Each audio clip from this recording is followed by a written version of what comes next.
A'udhu billahi minash shaitanir rajeem. Bismillahir Rahmanir Rahim. Welcome everyone to another session of VOTP. And VOTP stands for Voice of the People. And through these various sessions offered on the platform of VOTP, our goal is to raise the awareness of the public to various important issues which are, affecting the society and the global, people at large. And that's the first step. And inshallah, as we grow together, as we understand the issues, we want to all gather together on the platform of VOTP, raise our voice and bring about positive change. And this we're going to do, inshallah, by taking, the leaders and the people in charge accountable and, and demanding that things get fixed. So that is our, mission and vision at VOTP. And today we have with us Brother Waqas Ahmed. He is a technologist working in a hospital, leading the technology team in a hospital in Pakistan. And Brother Waqas is, his passion is to learn about the current financial system, Islamic financial system, and try to, bring about solutions to the current economic system and the financial system. And, as a part of his mission, he is, gracious enough to educate us on the current financial system and its issues. Today's topic is, how banks work, the greed and the moral hazards of the current banking system. So, Brother Waqas, go ahead, please educate us and, inform us of the current banking system and its issues. जज़ाकल्लाह खैर। बहुत बहुत शुक्रिया sister Farhana. नहमदुहु व नसल्ली अला रसूलिल करीम, अम्मा बाद, फ़अऊज़ु बिल्लाहि मिनश शैतानिर रजीम, बिस्मिल्लाहिर रहमानिर रहीम। मैं इंशाल्लाह आज बड़ी वैसे क्रिटिकल और बहुत ही सेंसिटिव जो है कि हम एक मरहले पे आ गए हैं और एक ऐसे स्टेज पे आ गए हैं कि जहां हम आज पढ़ते हुए देखेंगे कि बहुत सी ऐसी बातें होंगी जो आपको शॉकिंग लगेंगी। और जो मैं भी स्टडी कर रहा था आज से 1 साल पहले, जब पहली मरतबा, 2 साल पहले पहली मरतबा जब मनी क्रिएशन की बात आई। अच्छा, एक रिक्वेस्ट होगी कि लोग अपने माइक को अगर ऑफ कर लें तो डिस्ट्रैक्शन नहीं होगी मुझे। उम्मीद है सब लोगों ने अपने माइक्स को ऑफ कर लिया होगा। ठीक है।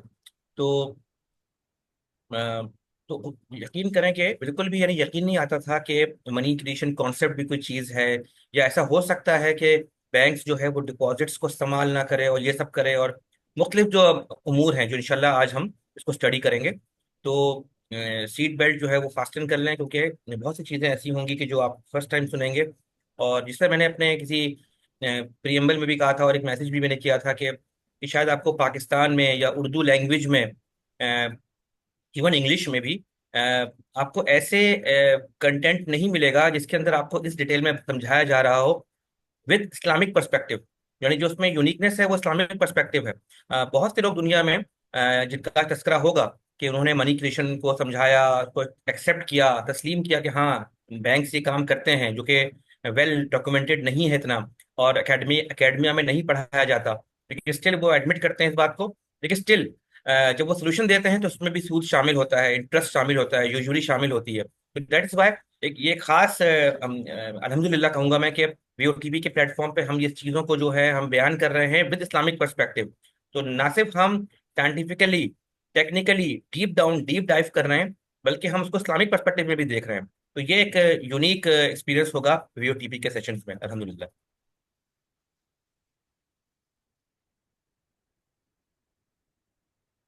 आगे बढ़ते हैं। जो फर्स्ट 3 स्लाइड्स जो हैं वो मैंने अपनी लास्ट जो हाउ बैंक्स वर्क से निकाली हैं। जो लास्ट 3 स्लाइड्स हैं, जो लास्ट 3 स्लाइड्स उसकी थी, वो इसकी फर्स्ट 3 स्लाइड्स हैं, just for reminder, just to make sure कि हम सब एक पेज पे हों। और वो ये है कि अगेन हमने लास्ट टाइम बात की थी कि बैंक जो है वो सुनने में आता है और कहा जाता है कि वो 3 तरीकों पे काम करते हैं। तो कौन से तरीके पे वो काम कर रहे हैं आजकल और गुज़िश्ता आप कह सकते हैं कि 1971 के बाद खास तौर पे, तो हमें उस पर दोबारा क्लियर होना चाहिए, इसमें कोई एम्बिग्यूटी नहीं होनी चाहिए कि एक तो है बैंक्स जो हैं वो फाइनेंशियल इंटरमीडिएटरी हैं, कि जो एक बीच में एक बफर हैं, कि जो डिपॉजिटर से पैसे लेते हैं और फिर लोन आउट करते हैं, वहां से इंटरेस्ट कमाते हैं। उस इंटरेस्ट का एक हिस्सा जो है वो अपने पास रखते हैं और बाकी डिपॉजिटर्स में दे देते हैं। ये जो है ये बिल्कुल ही मतलब एक रॉन्ग कॉन्सेप्ट है, ये सिर्फ किताबों में लिखा होता है, जबकि हकीकत की दुनिया से इसका कोई ताल्लुक नहीं है। हम देखेंगे कैसे। और देख भी चुके हैं। लास्ट टाइम हमने अकाउंटिंग तक देखी थी इस हवाले से कि अकाउंटिंग में जब कैश को टच नहीं किया गया, इसका मतलब है कि कहीं और से पैसे क्रिएट हो गए और कहीं और से पैसे पे हो गए। तो लेस तो ये दोबारा आप अपने से बांध लें, अपने जहन नशीन कर लें इस बात को।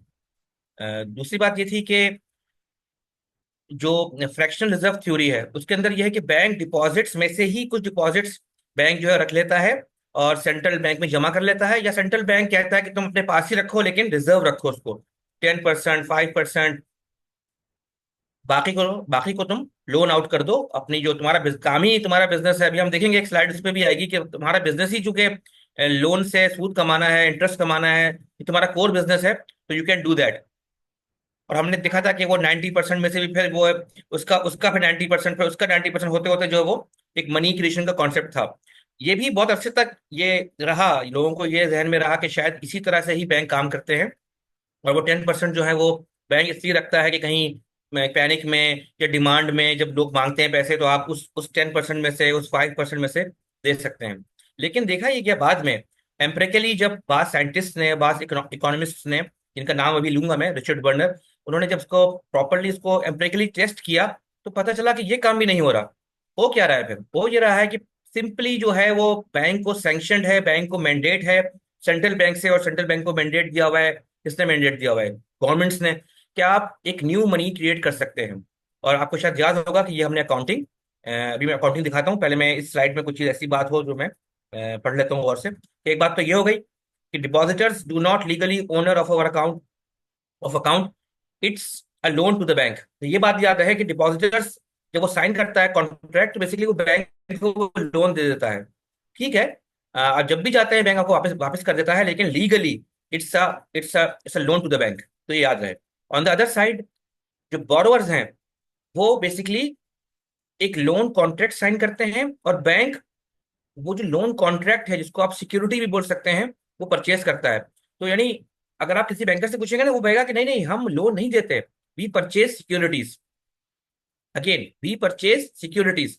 मतलब बात वही है कि हमने उस बोरोवर से एक लोन कॉन्ट्रैक्ट साइन करवाया, उससे कंफर्म करवाया कि तुम मुझे 100 रुपए पे 120 रुपए दोगे, 20 जो है वो इंटरेस्ट होगा, क्योंकि मुझे तुम्हारे कारोबार से कोई कंसर्न नहीं है। तो मुझे बता तो रहे हो कि मैं ये करूंगा वो करूंगा, लेकिन in the end of the day तुम्हें नुकसान हो का या प्रॉफिट हो, मुझे 120 रुपीज चाहिए। तो मगर वो जो कॉन्ट्रैक्ट है वो परचेज करता है बैंक, उसको कहता है सिक्योरिटी है, और उसकी अकाउंटिंग जो है वो खास तरीके से, वो बैंकिंग तरीके से वो करता है। दूसरी बात जो थी, चौथी बात है कि bank create loans at asset side. हाँ, ये अकाउंटिंग टर्मिनोलॉजीज हैं। And the same amount of liability as bank has to pay to borrower like normal non banking organisation. अब मैं यहाँ पर अकाउंटिंग साइड पर आ जाता हूँ। ये हमने लास्ट टाइम देखा था, और उसमें मैंने कहा था कि इसमें बैंक एक अजीबोगरीब हरकत कर रहा है जो एक नॉर्मल इदारा नहीं करता। एक आम इदारा भी लोन करता है, एक आम इदारा भी अपने सप्लायर्स को लोन पे चीजें देता है, लोन पे जो है वो आइटम सप्लाई करता है। लेकिन कभी भी ये जो राइट साइड पे, या हाँ, राइट साइड पे जो एंट्री है जिसके अंदर पेबल की जो 10 मिलियन पाउंड्स हैं वो ग्रीन में डिपॉजिट्स बन रहे हैं, ये वो अमल है जो खास तौर पे बैंक्स करते हैं, नॉर्मल कोई इदारा नहीं करता। तो सवाल हो सकता है कि नॉर्मल कोई इदारा क्या काम करता है? वो भी अपना कैश को लेस करता है और पेबल करता है। यानी कि जब पेबल, पेबल से मुराद क्या होती है? ये पे करना है मुझे बोरोवर को, यानी बोरोवर ने कह दिया ना मुझे कि मुझे 500 रुपए चाहिए आपसे, तो अब मुझे देने हैं ना आपको। तो इसकी अकाउंटिंग ये हुई कि मैं अब लाइबल हूं आपको 500 रुपए देने पर, क्योंकि मैंने लोन की अकाउंटिंग कर दी है। आप देखेंगे लोन की अकाउंटिंग नजर भी आ रही होगी कि ये अगर आप लेफ्ट साइड पे देखें तो लोन, या इवन राइट साइड पे भी देखें तो लोन जो है वो 10 मिलियन लिखा हुआ आ रहा है।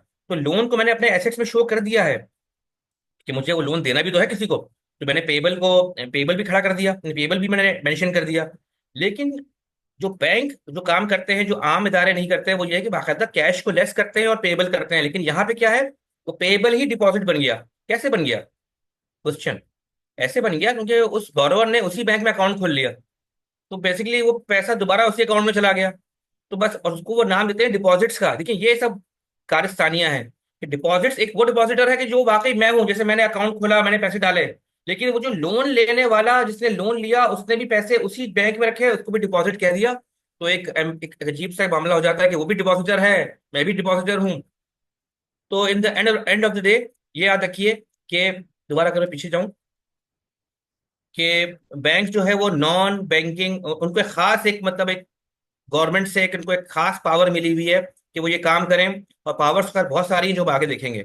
मगर ये याद रखिएगा कि बैंक्स जो है वो इस तरह से अकाउंटिंग को मैनिपुलेट करते हैं। ठीक है, लीगल है और ऑडिट होता है, तो ऑडिट भी ठीक ही होता होगा इनका। ऑडिट वाला भी बोलता होगा तुमने ये कर लिया तो बिल्कुल ठीक किया। तो ये कंप्लीट सर्किल है, कंप्लीट सिस्टम है, जिसमें थम्स अप होता है कि आपने सही काम किया। लेकिन अगर आप गौर करें तो आपको एक जो एक मिस चीफ कह लें या इनजस्टिस है या कुछ अजीब सी बात, स्ट्रेंज थिंग है, वो आपको नजर आ रही होगी।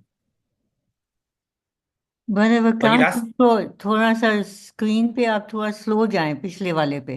जस्ट टेक ठीक अ है, स्टेप बाय स्टेप, तो थोड़ा फास्ट हो जाता है मेरे लिए। I don't quite get okay it. Okay. हाँ। ये बताइए कि ये स्लाइड या इससे पहले हाँ, वाली? ये वाली स्लाइड क्या हो रहा है यहाँ पे? ये बेसिकली अकाउंटिंग एंट्रीज हैं ये। हाँ ये हाँ। अकाउंटिंग एंट्रीज हैं। जो स्टेप वन है वो, हम्म। उसमें मैं शो ही कर रहा हूँ कि एक नॉर्मल ऑर्गेनाइजेशन जब किसी को लोन देती है, एक सप्लायर को लोन देती है, तो वो एक प्रॉपर तरीके से लोन की अकाउंटिंग करती है एसेट में, और लायबिलिटी में वो पेबल शो करती है। इसके बाद हम्म। जब पेबल एग्जीक्यूट होता है, तो हम्म। वो स्टेप मैंने यहाँ मेंशन नहीं किया हुआ। वो मेंशन मैंने बैंक के हिसाब से किया हुआ है, लेकिन आपको बताने के लिए बता रहा हूँ कि एसेट साइड पर कैश जो है वो लेस होगा, यानी कैश कम होगा, हम्म।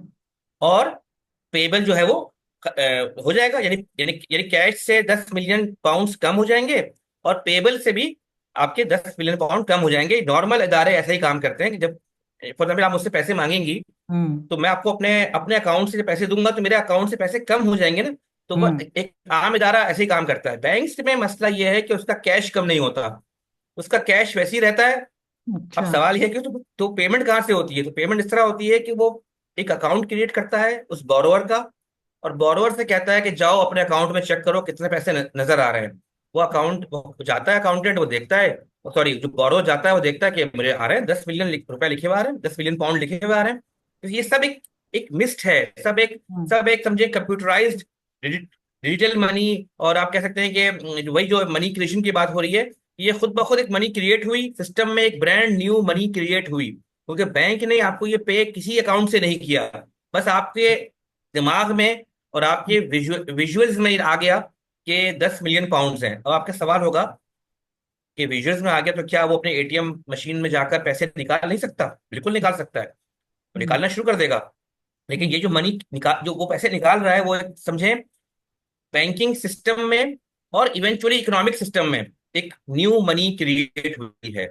और ये लास्ट टाइम मैंने बताया था कि अगर इस पर किसी को शक है, तो फिर तो यही होगा ना, जो एम्पिरिकल रिसर्च हुई है, जो रिचर्ड वर्नर साहब ने की है, जिनकी मैंने फोटो भी आज इसी स्लाइड में लगाई है, कि उन साहब ने ये कंफर्म किया कि अगर एक नया बंदा एक शख्स लोन मांग रहा है बैंक से, और बैंक ने उसको लोन दिया, तो कहीं ना कहीं से तो पैसे कम होने चाहिए ना किसी अकाउंट से तो पैसे कम होने चाहिए। राइट। तमाम डिपॉजिटर्स के अकाउंट से चाहे 5 पैसे ही कम क्यों ना हो, हम्म। 5 सेंट्स ही कम क्यों ना हो, कम होने चाहिए, और उस पर रीजन लिखी होनी चाहिए, क्योंकि हमने फला फला शख्स को आज 10 मिलियन पाउंड कर्ज दिया है, इसलिए आपके अकाउंट से आज हम 5-5 डॉलर, 5-5 पाउंड कम कर रहे हैं। लेकिन कभी ऐसा नहीं होता, हम्म। Because bank is creating a brand new money out of thin air, hmm. On based on the power granted by them to the government of that particular country. अच्छा। ओके। ये बिल्कुल आपको शॉकिंग लगेगा, और जब तक आप इसको और पढ़ेंगे नहीं, मैं ख्याल में आप मजीद इसको जो और भी वीडियोस हैं देखें इस हवाले से। तो मगर ये इंशाल्लाह गुज़िश्ता 5-6 साल की जो मेरी कोशिशें, काविशें और क्रॉस चेकिंग्स हैं, उसके बाद ये वाजे है। So और इंशाल्लाह आपको basically, रेफरेंस भी मिल जाएंगे। they're giving जी out जी। loans and charging interest, and it's costing them nothing. They're not, hmm, right? Exactly कोई एग्जैक्टली। कैश उनका बिल्कुल सही, कम नहीं हो रहा। बिल्कुल सही। वो बस देते जा रहे हैं, उस पर इंटरेस्ट लेते जा रहे हैं। राइट। लेते ऐसे। जा रहे हैं, और सेंट्रल सेंट्रल बैंक, बिल्कुल बिल्कुल बिल्कुल आपने सही कहा। बस इसमें यह है कि सेंट्रल बैंक एक लिमिट रखता है उनपे भी। जो बड़ा बैंक है वो ज्यादा मनी क्रिएट कर सकता है, छोटा बैंक कम मनी क्रिएट कर सकता है, और उसका जो रेफरेंस पॉइंट है वो उसका डिपॉजिट भी हो सकता है, वो उसका कैश रिजर्व रेशियो भी हो सकता है जो उसने बैंक में जमा करवाया हुआ है, एक गारंटी मनी। और एक उसका और भी एक थर्ड ऑप्शन है, और वो ये है कि उसके जो इन्वेस्टर्स हैं बैंक के, उन्होंने बहुत इक्विटी, यानी बहुत सरमाया, यानी जो कहते हैं ना उसको, जो जो जो जो जो शेयर होल्डर्स के पैसे हैं, वो मतलब इतने ज्यादा हैं कि सेंट्रल बैंक ने किसी बैंक को कह दिया कि आप इतने बिलियन के पाउंड्स को क्रिएट कर सकते हैं, और सेंट्रल बैंक ने एक छोटे बैंक को कहा कि आप कतरे कम बिलियंस पाउंड्स को क्रिएट कर सकते हैं। तो बैंक की जो स्ट्रेंथ है, बैंक की जो बुक्स हैं, बैंक की जो फाइनेंशियल पावर है, उसको देखते हुए सेंट्रल बैंक जो है वो अलाउ कर सकता है मुख्तलिफ बैंक्स को कि आप इस नंबर का जो लोन है वो क्रिएट कर सकते हैं। But at the in nutshell you are right miss Farida, कि बैंक को cost it's cost nothing to the bank when it loans money to someone. Wow. Okay. समझ गए. क्योंकि मैं आगे बढ़ता You हूँ। know, we couldn't do that. We couldn't do that as individuals, but they can do it. Yes, एक ये भी आपने बहुत प्यारी बात कही, यानी ये जो आपने जुमला कहा ना, ये मतलब ऐसा जुमला है, कैसा है ना, डीजा वो कहीं सुना हुआ है। बिल्कुल, अगर ये काम कोई और करे तो उसको पुलिस पकड़ के ले Fine. जाएगी। हाँ. सिंपल सी बात है। और बैंक को चूंकि अलाउ है तो बैंक ही काम कर सकता है। हम्म. ये थर्ड स्लाइड है, ये भी लास्ट प्रेजेंटेशन से की कंटिन्यूटी में है, यानी वो ये स्लाइड वहाँ मौजूद थी, मतलब लास्ट प्रेजेंटेशन में, लास्ट मतलब जो रमजान से पहले हुई थी। और उसमें ये है, मैं पढ़ देता हूँ दोबारा। ये वो रिजर्व रिक्वायरमेंट्स हैं जिसको आप कैश रिजर्व रेशो भी कहते हैं। अगेन, इसको आप कैश रिजर्व रेशो भी कहते हैं। और सेंट्रल बैंक ये फोर्स करता है अपने हर बैंक को कि आप 5%, 10%, 12% based on the economic condition और जो सिचुएशन है कंट्री की, या अगर कोई पैनिक फोर्स ही नहीं किया जा रहा, तो डिपेंड करते हुए सेंट्रल बैंक ये कहता है हर बैंक को कि आप अपने डिपॉजिट्स में से इतने परसेंट लाजमन हमारे पास जमा करवाएं, या मुख्तलिफ मुल्कों में मुख्तलिफ मेथोडोलॉजीज एंड टेक्निक्स हो सकती हैं, या अपने पास ही रखें लेकिन आप उसको खर्च नहीं करेंगे, जिसको आप लोन आउट नहीं करेंगे, और उसको कहते हैं हम रिजर्व रिक्वायरमेंट्स। तो सेंट्रल बैंक जो है वो रेगुलेट करता है कि that set minimum amount that the commercial bank must hold in liquid asset. This minimum amount commonly referred to as a commercial bank reserve is generally determined by the central bank on the basis of a specified portion of deposit liabilities of the bank. The rate is commonly referred um, as the cash reserve ratio, as I mentioned, as I said, और उसको reserve ratio भी कह सकते हैं। अब आप ये कहेगा ये क्या है, क्या करता क्या है ये?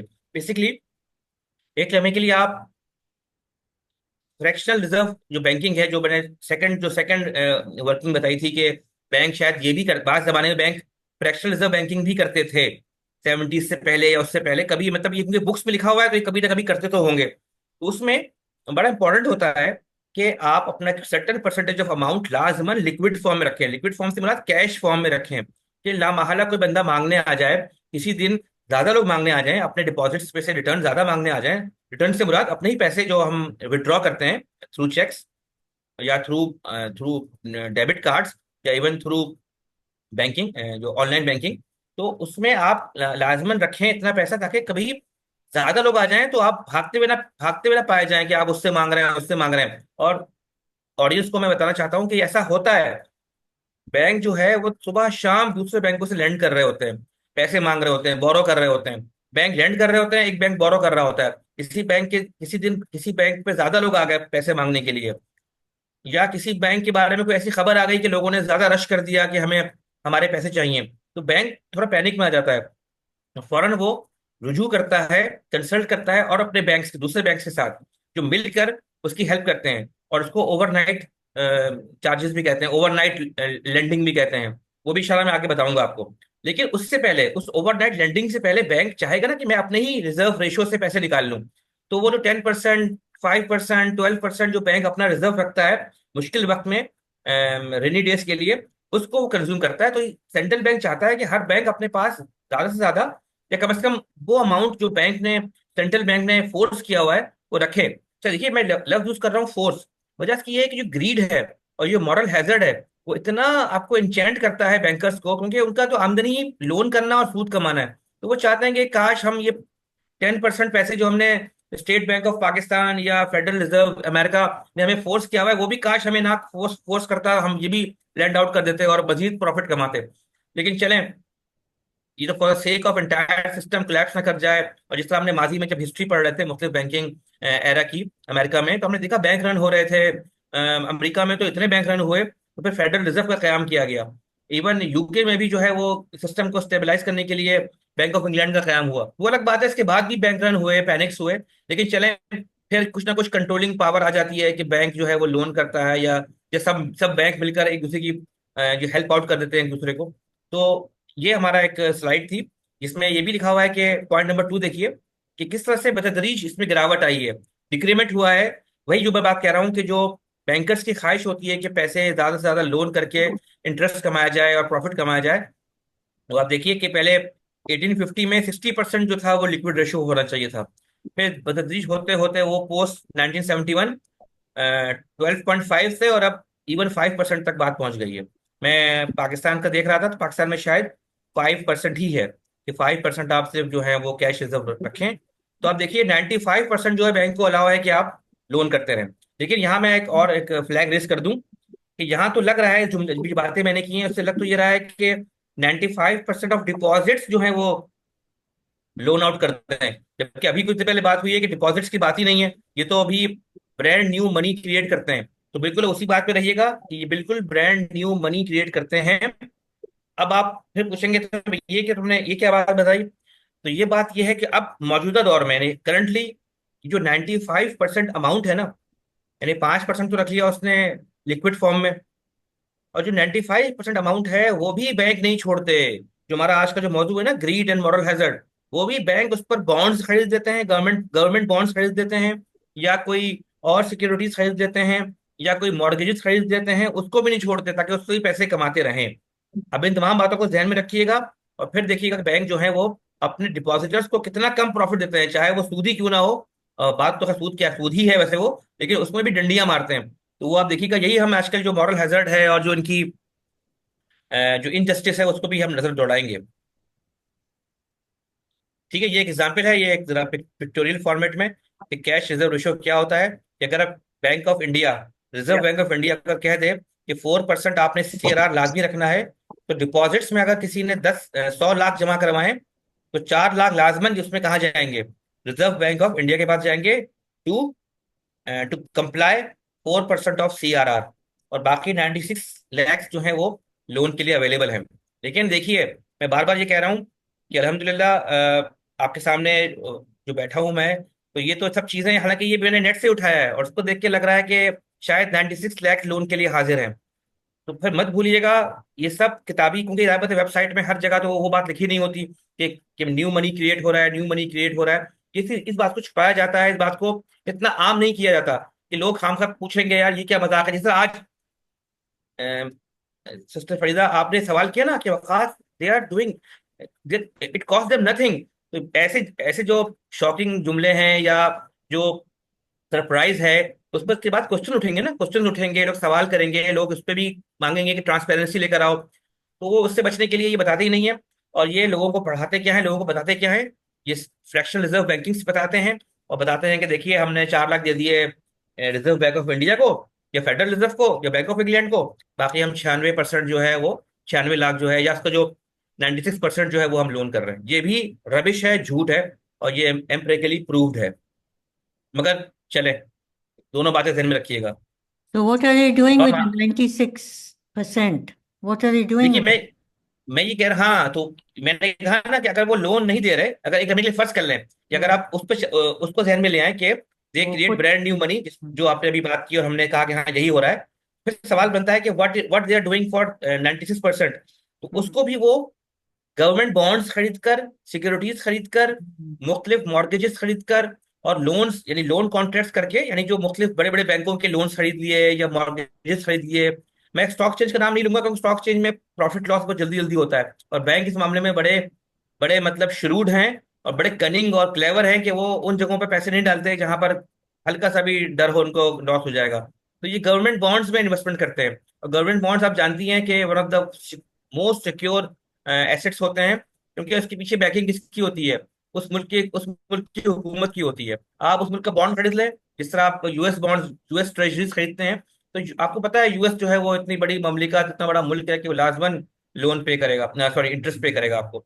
तो they convert those 96% of amount into government bonds, Pakistani bonds या यूके की जो बॉन्ड्स हैं। तो यहाँ देखिए, मैं देख रहा हूँ कि कमाना ही कमाना है, हर तरफ से कमाना है, तो ये एक इम्पोर्टेंट है Hmm. समझना। Hmm. अब हम आते हैं कि अच्छा खासा हमने डिस्कस कर ही लिया इस पूरे, हमने जो भी जितनी बातें की हैं, तो कुछ चीज़ें अब जो है महज एक रीडिंग के लिए और इम्पोर्टेंट है कि हमें कोई बात याद आ जाए तो मैं बयान कर दूंगा। और वो ये है कि बैंक्स के बेसिक काम क्या हैं। और बात कर रहा हूँ मैं कमर्शियल बैंक की इस वक्त, अभी मैं स्टेट बैंक की या सेंट्रल बैंक की बात नहीं कर रहा हूँ। तो कमर्शियल कमर्शियल बैंक्स हैं वो, they are the bookkeepers they facilitate and record every payment in और आउट, जो कि मैं समझता हूँ बहुत बड़ी सर्विस है आज के ज़माने में। मैं जहां भी पेमेंट कर रहा हूँ उसको भी फैसिलिटेट कर रहे हैं, उसमें मुझे हेल्प आउट कर रहे हैं, और फिर जो जो भी मैं पेमेंट कर रहा हूँ उसका रिकॉर्ड रख रहे हैं। फिर कोई मुझे पे कर रहा है, मेरे अकाउंट में कोई अमाउंट डिपॉजिट कर रहा है, मेरी सैलरी आ रही है, उसका भी ये अकाउंटिंग कर रहे हैं, उसका भी रिकॉर्ड रख रहे हैं। और साथ में चूंकि जिस कंपनी ने मुझे पे किया है उसका भी जो है वो पेमेंट सिस्टम, कि वो उसके अकाउंट से निकल के मेरे अकाउंट में आ जाए, रास्ते में जो भी चेक एंड बैलेंसेस हैं उससे गुजरते हुए, तो they are doing a good job. और ये हम कह सकते हैं ये एक हलाल काम है, एक बिल्कुल जायज काम है कि लोगों की पेमेंट्स को फैसिलिटेट करना। ये छोटा काम नहीं है, इसकी ये सर्विस चार्जेस लें तो ये बिल्कुल जायज, इस्लामिक पर्सपेक्टिव से भी ये बिल्कुल जायज बात है। मगर अगली बात, they borrow money from other banks. अब देखिए, एक तो ये बोरो करते हैं हमसे, डिपॉजिटर से। और रिमेंबर, आपने भूलना नहीं वो बात कि जो हम अमाउंट डिपॉजिट करते हैं वो भी एक तरह से बैंक लीगली उसको बोरो करता है। ठीक है, इसको हम डिपॉजिटर कहलाते हैं, बैंक बैंक हमारा वो हो जाता है, एक इंस्टीट्यूशन होता है जिसमें हमने पैसे रखवाए हुए हैं, लेकिन लीगली बैंक बोरोवर है और हम लेंडर हैं। ठीक है, तो याद रखिएगा। लेकिन मैं यहाँ दूसरी बात कर रहा हूँ, यहाँ जो पॉइंट नंबर 2 है वो कह रहा है बैंक अदर बैंक से भी पैसे हाँ लेते हैं। साधु अलाए टीमू तो गलती सबक तो बैंक जो है वो दूसरी कंपनियों से भी, दूसरे बैंकों से भी लेंड करते हैं, बोरो करते हैं, और दूसरे बैंक लेंड करते हैं। क्यों करते हैं? अब यहाँ पे बात वही आती है कि अगर मनी क्रिएट करना है, और या मनी क्रिएट के अलावा किसी दिन डिमांड ज्यादा आ गई कैश विड्रॉल की, और आपके पास कैश रिजर्व रेशियो में से 5% यानी 4% है, 4 लाख है, और डिमांड आ गई है 6 लाख की, मैं एग्जाम्पल दे रहा हूँ, तो फिर आप लामहला अपने sister company, sister bank, brother bank, Habib bank, commercial bank, फला बैंक, बार्कलेस बैंक मांग रहा है, बैंक ऑफ स्कॉटलैंड से बैंक एंड स्कॉटलैंड मांग रहा है, तो ये ओवरनाइट पैसे मांगते रहते हैं। और आपको इतनी हैरत होगी कि बैंकिंग सिस्टम में ओवरनाइट लेंडिंग एक बहुत बड़ा कॉन्सेप्ट है। यानी ओवरनाइट लेंडिंग का जो रेट है वो सेट करना, in some countries it is called policy rate. और जब जब पाकिस्तान कहता है ना कि पाकिस्तान में हमने अपने इंटरेस्ट रेट्स को 22% से गिराकर 13 पे ले आए हैं, या 15 से गिराकर 13 पे ले आए हैं, या 13 से गिराकर हम 11 पे ले आए हैं, और या 11 से बढ़ाकर हम इसको 15 कर रहे हैं, ये बेसिकली कौन सा रेट है? ये वो रेट है कि जो मैं बैंक में जाऊंगा और मैं कोई कार लोन लूंगा या मैं कोई हाउस लोन लूंगा तो मुझे पे करना पड़ेगा? जी नहीं, ये तो वो लोन है जो बैंक आपस में ओवरनाइट लेते हैं ना, ये वो रेट है। इसके ऊपर मजीद फिर प्रॉफिट कमाया जाएगा, यानी इसके ऊपर बैंक मजीद 2-3% ऐड करके कार लोन बन जाएगा, मजीद 1% और ऐड कर लिया तो 15% पे हाउस लोन बन जाएगा। क्रेडिट कार्ड, कहते हैं कि क्रेडिट कार्ड का सबसे हैवीएस्ट लोन होता है, सबसे हैवीएस्ट जो रेट होते हैं वो क्रेडिट कार्ड के होते हैं, क्योंकि वो बहुत जल्दी जल्दी लोग खर्च कर रहे होते हैं, और क्रेडिट कार्ड में डिफॉल्ट के चांसेस ज्यादा होते हैं, क्योंकि आप हर हर हर तीसरे बंदे को क्रेडिट कार्ड दे देते हैं, तो वहां पर इवन 20% तक का भी फर्दर प्रॉफिट होता है। मैं कह रहा हूँ फर्दर प्रॉफिट, यानी एक, तो ये मतलब अगेन आई होप कि मैं जो है समझा पा रहा हूँ लोगों को, क्योंकि कॉन्सेप्ट तो मुश्किल हैं, लेकिन मैं समझाना चाह रहा हूँ कि बैंक का जो तीसरा काम है वो दूसरे बैंकों से भी बोरो करना है। और क्यों बोरो करना है, मैं अगेन फिर रिपीट कर देता हूँ, अपने कैश विड्रॉल डिमांड्स को पूरा करने के लिए, चूंकि रिजर्व रेशियो इतना कम है कि वो कभी कभार उससे एक्सीड कर सकता है, तो ये फौरन मांगते हैं। अब सवाल ये है कि भाई इतना घबराहट क्या है, इतना रिस्क मैनेजमेंट क्या है कि एक बैंक खुद रिस्क मैनेजमेंट कर रहा है, फिर तमाम बैंक मिलकर एक दूसरे की रिस्क मैनेजमेंट कर रहे हैं, फिर तमाम रिस्क मैनेजमेंट को स्टेट बैंक या सेंट्रल बैंक वो रिस्क मैनेजमेंट कर रहा है। वजह इसकी यही है कि आपको एक मुफ्त का, हराम का एक कॉन्सेप्ट ये मिल गया है कि आप एक तो मनी क्रिएट करते चले जाएं, फिर चूंकि डिपॉजिटर्स के पैसे आपने कम से कम खर्च करने हैं तो आपने कमाना भी बहुत है, और जब कमाना भी बहुत है तो आप बॉन्ड्स भी खरीद रहे हैं, जब बॉन्ड्स भी खरीद रहे हैं तो विड्रॉल जब मांगते हैं तो आप दूसरों के पास भागते हुए जाते हैं। यानी हर कोई दूसरे का कुशन बना हुआ है, हर कोई दूसरे का जो है वो गारंटियर या रिस्क रिस्क मैनेजर बना हुआ है। तो ये आपको कुछ ना कुछ आइडिया होगा, ऑब्वियसली एक सेशन में, एक क्लास में, और एक आज के हम इस पर कंप्लीट नहीं कर सकते इसको, यानी ग्रेस्प नहीं कर सकते। ये पढ़ते रहिए, इंशाल्लाह मैं भी बार बार इसको रिपीट करता रहूंगा। तो इतना But अजीब व गरीब Akash, निज़ाम है ये banking. I think Sister Fana को भी ये experience हुआ है, but myself, I'll say कि if I wanted to send money from here to Pakistan, right? It should be हम्म, मेरी मनी है, मुझे चाहिए अपने अकाउंट में. It should be a simple thing to send money from और this एक click पे account होना चाहिए। to that account. दिनों बिल्कुल लग जाते बिल्कुल। हैं, हफ्ते लग जाते हैं, क्योंकि बीच में और बैंक्स को इन्वॉल्व कर रहे हैं. You don't understand what is going on. तो It's आप my आज समझ money, गई होंगी आप। you know. I think Sister hmm, Fana, आपने भी ये एक्सपीरियंस किया. या मेरे सुभान अल्लाह, ये तो हज के लिए हमने ना bank they give the option of wire transfer, तो दो साल हम्म, पहले हज के लिए हमने यहाँ यूएस डैलस के बैंक से we send it to the Saudi bank, और उसमें वो वायर ट्रांसफर के प्रोसेस में 5 दिन में पहुंचने थे वो पैसे, अगर नहीं पहुंचते तो वो हज की सीट निकाल देते हैं, and it was late, and then आज तक हमें वो 2 साल हो गए हैं, we are in the process of trying to get the money back, हमें वो पैसे वापस नहीं आ रहे हैं, क्योंकि वहां का बैंक जो भेजता है वो एक दूसरे बैंक को भेजता है, and that bank is suppose to send, and पता नहीं उनके क्या क्या बीच में इश्यूज हैं, and it is a whole mess till now we are बस ये द उस प्रोसेस. मैस को हम थोड़ा अंडरस्टैंड करने की आज कोशिश कर रहे हैं कि वो पॉसिबली ये बैंक दूसरे बैंक से पैसे मांग रहा होगा कि मुझे फरहाना साहिबा से उम्मीद नहीं थी कि वो इस अमाउंट को भिजवाना चाहेंगी, हालांकि आप कोई मल्टी बिलियनियर नहीं है, लेकिन फिर भी पता नहीं कितनी अमाउंट है कि उन्होंने आपके अमाउंट को भी रोक लिया। लेकिन आपको इससे आइडिया हो रहा होगा कि क्या चल के आ रहा है, यस. कि बैंक का ये तीसरा काम है कि ये पैसे आपस में भी बोरो करते रहते हैं एक दूसरे से। फिर जो जो जो चौथा बुलेट पॉइंट है, थर्ड बुलेट पॉइंट है, वो है they are in the business of lending money on interest. ये तो आप बच्चों वाली बात कर रहा हूँ मैं, लेकिन फिर भी मैंने मेंशन कर दिया है। लेकिन इसको मेंशन करने का मकसद ये है कि जो लास्ट पॉइंट है ये समझने की जरूरत है। They want to keep us in debt till our death. ये टिल अवर डेथ भी मैं मजाकन नहीं कह रहा हूँ, ये मैंने कहीं पढ़ा था, और मुझे आपको सुन के हैरत होगी कि मॉर्गेज मॉर्गेज का भी ताल्लुक डेथ से ही होता है। ये मॉर्गेज का जो वर्ड है, इसके अगर आप रूट में जाएंगे तो शायद मैं सही से भी बयान नहीं कर पा रहा हूँ।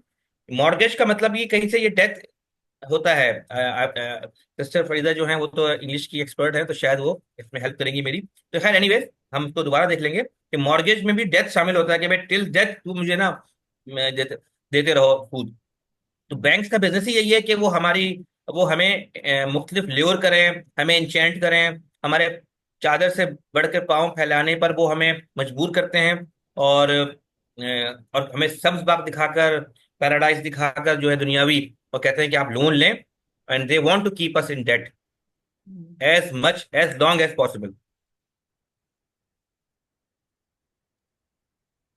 और सही ब्रदर डेरिवेशन बताइए ब्रदर वकास, सही जी जी। डेरिवेशन बताइए. मौत का मतलब डेथ. हाँ, आज दुनिया में बोला. Mortgage. Looking at the derivation of it, और प्लेज, गेज का मतलब प्लेज, तो यू आर देखिए, प्लेजिंग टिल डेथ. बिल्कुल बिल्कुल। तो खैर अब हम आते हैं कि बिजनेस ऑफ बैंक को मजीद हम वो करते हैं, एक्सप्लोर करते हैं, और कुछ चीजें रिपीट भी होंगी तो कोई मसला नहीं है, रिपीट से ये होता है कि बात जहन में हमारी रहती है। दे टेक अवर मनी, और मैंने टेक पर जो है स्टार लगाया हुआ है, क्यों कि वो टेक नहीं है, बेसिकली वी लैंड यानी we as a customer we lend it to the bank, और they lend it to someone. और जब जब किसी को लैंड करते हैं तो मैंने इस पर डबल स्टार लगाया हुआ है, क्यों कि मैंने वो आपको माजी में याद होगा, मैंने अभी कुछ देर पहले कहा है कि दे बेसिकली परचेज सिक्योरिटीज। तो खैर चला, ये एक बिजनेस जार्गन है, इसमें इतना डीप जाने की जरूरत नहीं है, ठीक है। वो हम उनको लैंड करते हैं, वो आगे किसी को लैंड कर देते हैं, ठीक है। They borrowed money which is our deposited money is banks capital. अब इसको याद रखिएगा कि इसको बैंक अपना कैपिटल कहता है। यहीं से वो बात प्रूफ हो जाएगी, या समझ में आ जाएगी, प्रूफ तो नहीं, खैर समझ में आ जाएगी कि बैंक डिपॉजिटर्स के पैसों को, यानी हमारे पैसों को टच नहीं करता। टच क्यों नहीं करता? क्योंकि स्टेट बैंक ने कहा हुआ है कि तुम, या फेडरल रिजर्व ने कहा हुआ है, या सेंट्रल बैंक ने कहा हुआ है कि आप you can create a new money, आप डिपॉजिटर्स के पैसों को टच ना करें। इसको मुश्किल वक्त में, जब पैनिक हो, जो बैंक रन हो, तो आप इसको वापस देने के लिए रखें। और और मैं ऑलरेडी बोल चुका हूं कि उसमें से 5% तो चला जाता है सेंट्रल बैंक के पास, 95% भी ये कैश फॉर्म में नहीं रखते, बल्कि गवर्नमेंट बॉन्ड्स, क्योंकि वो जल्दी से लिक्विड हो जाते हैं, सॉल्वेंट हो जाते हैं, इसलिए वो उसको रख लेते हैं एज अ गवर्नमेंट बॉन्ड, और वहां से ये सूद कमाते हैं। तो अब देखिए, कमाई जो है वो तो चल चल ही रही होती है, और फिर प्लस ये एक्स्ट्रा मनी क्रिएट कर कर ये लोन क्रिएट करते हैं, उससे अलग से सूद कमाते हैं, वो भी एग्जॉर्बिटेंट रेट में। याद रखिएगा कि जो पॉलिसी रेट स्टेट बैंक कहता है, तो ये स्टेट बैंक के उस रेट पर अगर 10% है तो उसमें 2, 3, 4, 5% बढ़ा के ही ये कार लोन, होम लोन या क्रेडिट कार्ड लोन देते हैं, या एजुकेशन लोन देते हैं। अब तो दुनिया में 4 बड़े लोन है ना, आप जानते ही हैं, बता ही चुका हूं मैं कि इस वक्त दुनिया में 4 बड़े लोन हैं कंज्यूमर लोन्स। वो है house house mortgage, car car loans, education loan और क्रेडिट कार्ड लोन। तो ये 4 है, 5वें छठे और भी होंगे, लेकिन 4 बड़े लोन दुनिया में हैं जिस पर दुनिया पूरी इसमें डूबी हुई है, चाहे वो अमेरिका हो, यूएस हो, पाकिस्तान हो। फिर remember cash reserve ratio, rest of money may be kept in the form of government bonds और any form of other assets. We have discuss this. They create credit, that is new money on interest, and then it cancel out when debt is returned. Again हम ये पढ़ चुके हैं, मैं फिर बता देता हूँ कि जब वो नई new money simple computer keyboard में अकाउंटिंग के जरिए क्रिएट करते हैं, जिसको जिसकी जिसकी पावर, जिसकी इजाजत, जिसको mandate government of that particular उस कंट्री ने दिया हुआ है उनको, बैंक को, वो बैंक जिस मुल्क में भी है।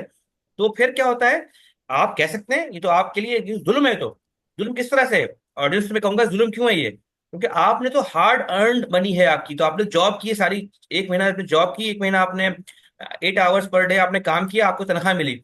उस तनख्वाह के जो पैसे, रुपए हैं या पाउंड्स हैं या यूएस डॉलर है, उसकी एक वैल्यू है। उस वैल्यू के अगेंस्ट बैंक ने अचानक, अभी सिस्टर फरीदा ने कहा कि दे कॉस्ट देम नथिंग। हाँ बिल्कुल, उन्होंने नथिंग करके अचानक मनी क्रिएट कर दी। तो उस मनी ने, जो एग्जिस्टिंग मनी है, जो एग्जिस्टिंग रियल मनी है, जो आपके पास पैसे हैं, उसकी वैल्यू कम की है बढ़ाई? कम की है बढ़ाई? मुझे जवाब दीजिए कि अगर नया मनी मार्केट में आ जाएगा और वो बिल्कुल थिन एयर से आ जाएगा, तो क्या ओवरऑल आपके पैसों की वैल्यू बढ़ेगी या कम होगी? कम होगी, क्योंकि जब पैसे, मनी सप्लाई बढ़ रही है और चीजें और गुड्स उतनी ही है मार्केट में, तो बेसिकली इन्फ्लेशन बढ़ेगी ना, तो आपकी वैल्यू गिर रही है, महंगाई बढ़ रही है। तो ये भी ध्यान में रखिएगा कि ये हरकतें भी हो रही हैं और ये चीजें भी हो रही हैं। लेकिन क्या है, जब हम बड़े बड़े इकोनॉमिस्ट की बातें सुनते हैं तो ऐसा लगता है कि वाह, हम किस भूल भुलैया लेबरिंथ में हैं, क्या सिस्टम है, ये हो रहा है, बढ़ा रहे हैं तो जो है मनी सप्लाई कम हो रहा है, इन्फ्लेशन कम हो रही है, इंटरेस्ट रेट गिरा रहे हैं तो मनी सप्लाई बढ़ रहा है, इन्फ्लेशन बढ़ रही है लेकिन ग्रोथ हो रही है, एम्प्लॉयमेंट हो रही है। तो ये सब प्यारे प्यारे जार्गन सुबह 40 साल से सुन रहा हूँ। और चाहे पाकिस्तान के बड़े बड़े हार्वर्ड रिटर्न, हमारे जो बड़े बड़े आईएमएफ के जो फाइनेंस मिनिस्टर्स आए हैं, आईएमएफ में काम किए हुए, हार्वर्ड से पढ़े हुए, स्टैनफोर्ड से पढ़े हुए, ऑक्सफोर्ड से पढ़े हुए, वो आकर हमें यही भाषण देते हैं कि भाई दुनिया चलती इसी तरह है सूद पे, कि इंटरेस्ट रेट गिराओ, वो बढ़ाओ, ये गिराओ, वो बढ़ाओ। जिसके बारे में हम, कुरान क्या कहता है, हम सब यहाँ अल्हम्दुलिल्लाह बैठे हुए हैं, हमें वो आयतें और वो हदीस रिपीट करने की अभी फिलहाल हम आगे पढ़ेंगे, कि हमारे जहन में आ जानी चाहिए कि अल्लाह ताला ने सूद को हराम किया, 1 दरहम सूद को भी हराम किया, करोड़ों दरहम को भी हराम किया, 1 दरहम को भी हराम किया। इसके पीछे अल्लाह की जो हिकमतें हैं वो आपके जहन में आ रही होंगी इंशाल्लाह। तो आखिरी पॉइंट था, the credit expands the money and thus size of economy. I have just explain this, कि जब क्रेडिट क्रिएट होता है तो एक नई मनी क्रिएट होती है, और वो नई मनी इकोनॉमी में आ जाती है। जब इकोनॉमी में आ जाती है तो आपकी इकोनॉमी एक्सपेंड हो जाती है। इसके कुछ फायदे भी हैं, देखिए, अगर ये मुकम्मल शर हो, क्योंकि शर है ये, यानी ईवल है ये, लेकिन ईवल इन डिस्गाइज है ना, डिस्गाइज में कुछ बेटरमेंट भी दिखा देता है, जिसकी बुनियाद पर तमाम दुनिया के इकोनॉमिस्ट इसकी तारीफें करते हैं कि देखें ये हो गया, वो हो गया। तो वो क्या है, वो भी हम देखते हैं इंशाल्लाह। Bank place with risk, taking risk is their game. ठीक है, यानी आप, इनका रिस्क लेना ही उनका उनका गेम है पूरा। What further encourages them is various safety plans by the central bank and government is in entire banking system। बहुत इंपॉर्टेंट पॉइंट है। मैं ये स्लाइड की तमाम बातें पढ़ लेता हूँ पहले, फिर आपको मैं एक्सप्लेन करता हूँ। Thus, too much risk, moral hazards, too low liquidity, not often ready to for rumors and panic in the market when people rush to the banks to get their deposits। अब यहाँ पे एक अहम point मैं race कर रहा हूँ, साथ में मैंने सिलिकॉन वैली का जो एक इमेज की हुई है। हम जानते हैं सिलिकॉन वैली बैंक हाल ही में 2024 में शायद ये क्रैश हुआ था, और ये लोग बाहर खड़े हुए हैं अपने पैसे निकालने के लिए, लेकिन बैंक जो है, बैंक क्लोज हो चुका है, या बैंक जो है वो कह रहा है कि आप कल आइए, परसों आइए। लेकिन ऐसा क्यों होता है? ऐसा इसलिए होता है कि ये इंटायर बैंकिंग सिस्टम में, जिस तरह आपने देखा कि हर बैंक दूसरे बैंक का कुशन है, गारंटियर है, मुश्किल वक्त में काम आने वाला है। जब आपको ये पता चल जाए, ऑडियंस के हाजिरी ने करा, जब आपको ये पता चल जाए कि मेरे बचाने वाला ये भी है, फिर वो भी है, फिर वो भी है, तो मुझे बताइए कि आपके अंदर रिस्क लेने का मादा, रिस्क लेने का फैक्टर बढ़ेगा या कम होगा? अगेन बढ़ेगा। पड़ेगा। यानी मैं कहूँ कि मेरे अब्बू आ जाएंगे, मेरे दादा आ जाएंगे, मैं लाखों रुपए खर्च करता रहूं किसी भी घटिया काम में, और अगर मुझे लॉस हो जाए तो मेरे अब्बू मुझे बचाने आ जाएंगे, अगर उनको भी लॉस हो जाए तो उनके दादा आ जाएंगे, या मेरे भाई आ जाएंगे। तो मुझे बताइए फिर मैं बहुत बहुत सिक्योरली और केयरफुल्ली और लोगों का ख्याल करते हुए अच्छे कामों में पैसे लगाऊंगा, या मैं थोड़ा रेकलेस हो जाऊंगा? बिल्कुल मैं रेकलेस हो जाऊंगा। ये जो इंटायर सिस्टम डेवलप हुआ है बैंकिंग का, उसमें एक तो एक दूसरे की जो है वो मदद तो है ही, साथ में सेंट्रल बैंक खुद भी कूद कूद पड़ता है। और इसके अलावा जो गवर्नमेंट है वो भी मुख्तलिफ स्कीम्स निकालती है। स्टेट बैंक की अपने जो सेंट्रल रिजर्व बैंक है, सेंट्रल बैंक है, उसके थ्रू ही निकालती है। वो भी आप देखेंगे तो आप हिल के रह जाएंगे कि अच्छा अच्छा, टैक्स पेयर की मनी से ये भी हो रहा है। यानी यानी अगेन आप एक बात देखिए, बोइंग कंपनी है, कोई मैन्युफैक्चरिंग कंपनी है, कभी सुना आपने कि वो कंपनी डूब रही है, उसके शेयर होल्डर्स, सॉरी, उसके जो मैनेजमेंट के जो डायरेक्टर्स हैं उनके किसी रॉन्ग डिसीजन की वजह से कंपनी डूब रही है, तो आपने कभी शायद ही कभी सुना हो कि हुकूमत ने उसको बचा लिया? भाई हुकूमत कहती है भाई तुम एक प्राइवेट फर्म थी, प्राइवेट फर्म में जब तक तुम कमाते रहे, टैक्स देते रहे, अब तुम्हारे किसी रॉन्ग डिसीजन की वजह से कंपनी डूब गई, एम्प्लॉइज फायर होते हैं, कोई बचाने नहीं आता। मतलब ठीक है, वो कंपनी लोन लेकर अपने आप को अगर बचा सकती है तो बचा ले लोन लेकर, लेकिन ये नहीं होता कि टैक्स पेयर की मनी से वो बैंक जो है, सॉरी हुकूमत जो है, वो टैक्स पेयर की मनी को यूज करते हुए कूद जाए उसको बचाने के लिए। किसी भी नॉन बैंकिंग ऑर्गेनाइजेशन के लिए इतनी फराख दिली, इतना जो है वो बेनिवोलेंस, इतनी चैरिटी नहीं होती। ये सिर्फ बैंक्स हैं कि जब कमाते हैं तो खुद खाते हैं पागलों की तरह, किसी को कुछ नहीं खिलाते। खैर वो शौक भी नहीं है, वो एक सूद है, एक हराम चीज है, लेकिन बात कह रहा हूं मैं, मॉनेटरी टर्म्स में कह रहा हूं। लेकिन जब नुकसान होता है तो ये रोते हुए जाते हैं स्टेट बैंक के पास, सेंट्रल बैंक के पास, और सेंट्रल बैंक रोते हुए जाता है गवर्नमेंट के पास, और गवर्नमेंट टैक्स पेयर्स की मनी से या इकोनॉमी की कॉस्ट पे, इन्फ्लेशन की कॉस्ट पे उस बैंक को रेस्क्यू करता है। एंड आपके जहनों में वो आ गया होगा 2008 और 9 का जो क्राइसिस है, जो द ग्रेट रिसेशन है, उसमें ओबामा की तकरीरें आपको याद होंगी, और उसमें जॉर्ज बुश वक्त जा रहा था, ओबामा आ रहा था, तो ओबामा ने यही कहा कि हम सिक्योर करेंगे, लेकिन हम इस मर्तबा जब पैसे देंगे तो इस मर्तबा बैंक को रेगुलेट करेंगे, बैंक को गाइड करेंगे, बैंक को ये बताएंगे कि तुमने जो गलतियां की, तुमने जो ये किया वो किया, रेकलेस, मॉरल हैजर्ड्स, तुम लोगों ने जो कमाई के धंधे में और ग्रीड में तुमने ये जो चीजें की हैं, इनको हम रोकेंगे। लेकिन कुछ नहीं होता। एक आध साल बाद ही कहते हैं कि वो तमाम रूल्स रेगुलेशन जो है वो दोबारा रिलैक्स हो गई, दोबारा जो है जंगल में मंगल शुरू हो गया। तो ये स्लाइड बेसिकली बता रही है कि इनके रिस्की बिजनेस का जो एक बड़ा कारण है ना, और जो बड़ा जो रीजन है, वो यही है कि उनको इंसेंटिव्स, इनको सिक्योरिटी गारंटीज हर जगह से मिल रही होती हैं, none other than none other any other business. ये किसी ये पैम्परनेस जो है वो जो पैम्परिंग जो है वो सिर्फ बैंक्स के लिए है। तो ये भी आपके जहन में होना चाहिए, क्योंकि देखिए हम यहाँ पर बैठे हुए हैं अवेयरनेस क्रिएट करने के लिए, और ये वर्ड जो है वो स्प्रेड होने चाहिए। हमारे अंदर गुस्सा या एक कंट्रोल्ड एग्रेशन जो होती है बैंक्स के बारे में, वो होनी चाहिए।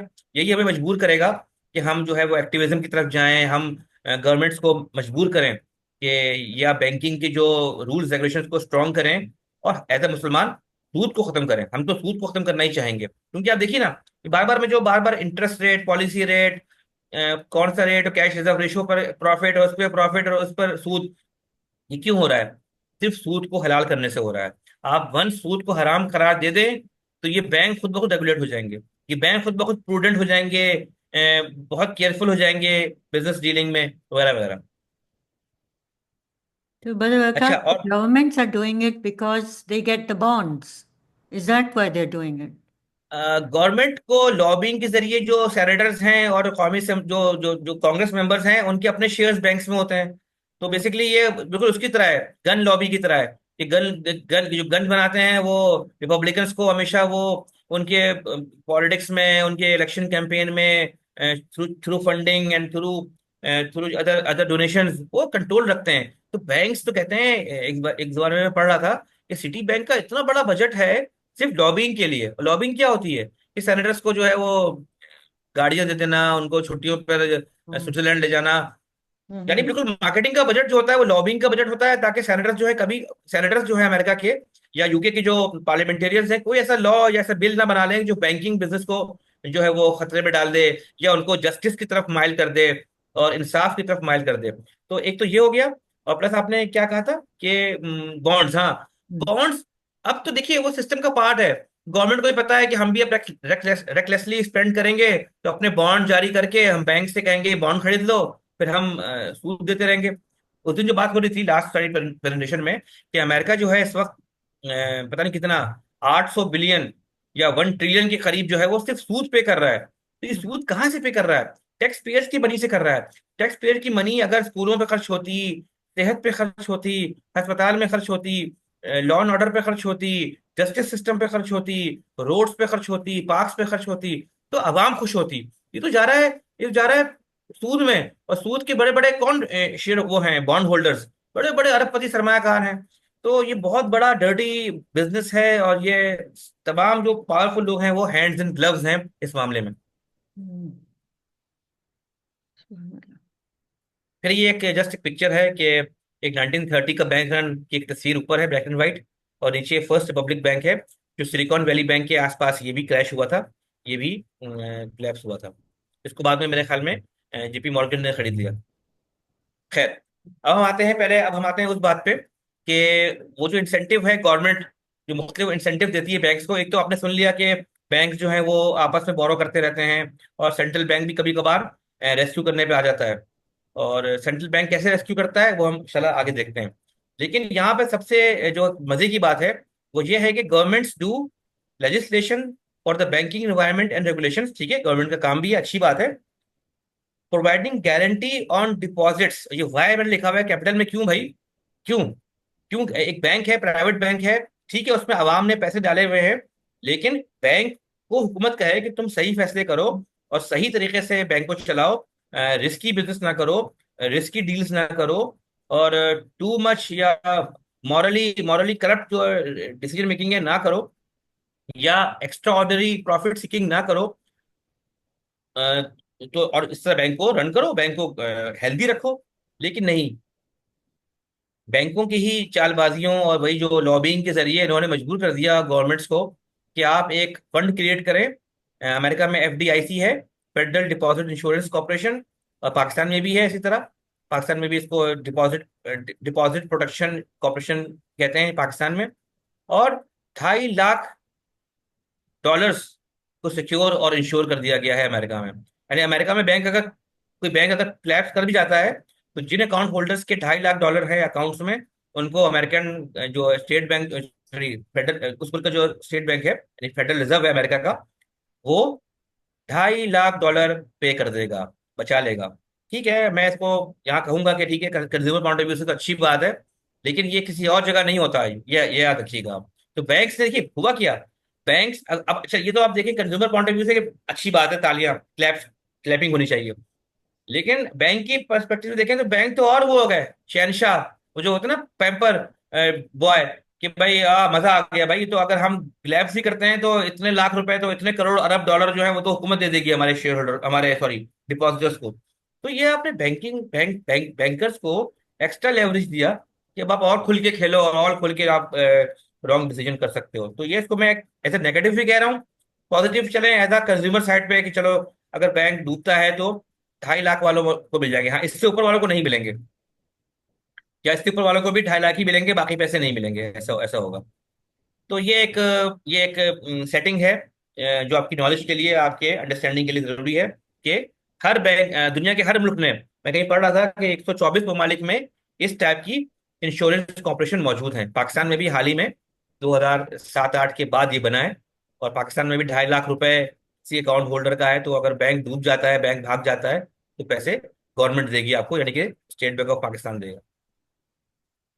अभी आपको बता रहा हूँ कि क्या क्या पावर्स हैं गवर्नमेंट और बैंक, सेंट्रल बैंक के। फिर सेंट्रल बैंक के पास एक और ताकत है, वो ये क्या करते हैं कि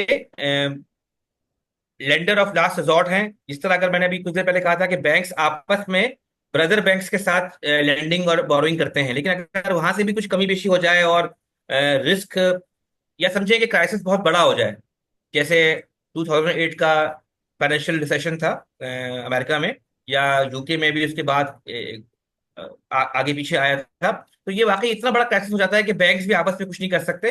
तो इस केस में सेंट्रल बैंक खुद जो है वो जंप इन करता है।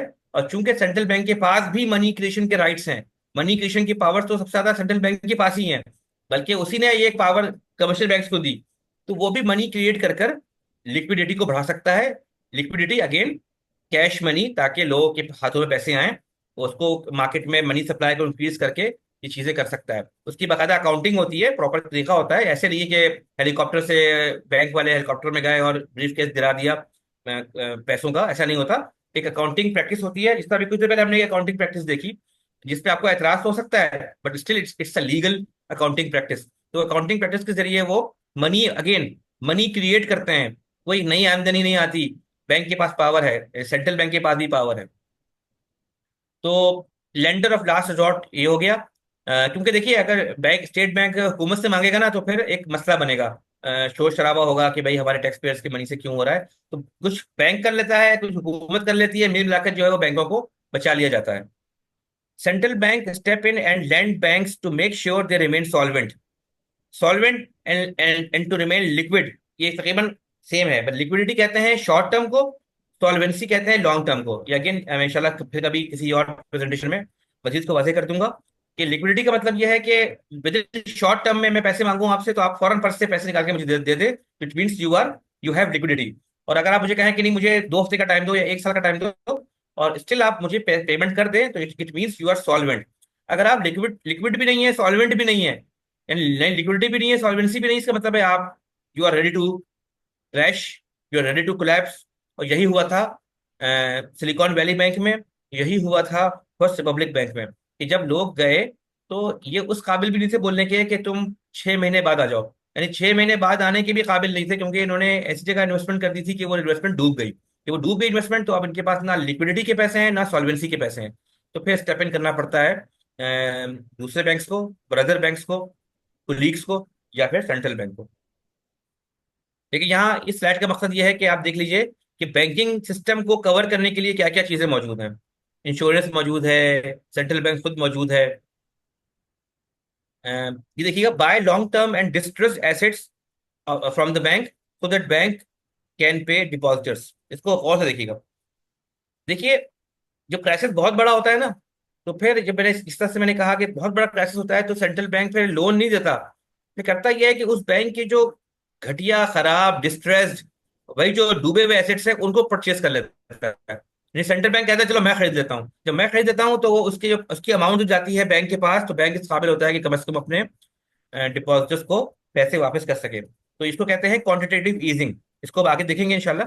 क्वांटिटेटिव ईजिंग का टर्मिनोलॉजी ध्यान में रख लीजिए, कि नोट कर लीजिए कि ये मॉडर्न बैंकिंग टूल है। मॉडर्न सेंट्रल बैंकिंग के टूल्स में से एक टूल्स क्या है? Quantitative easing.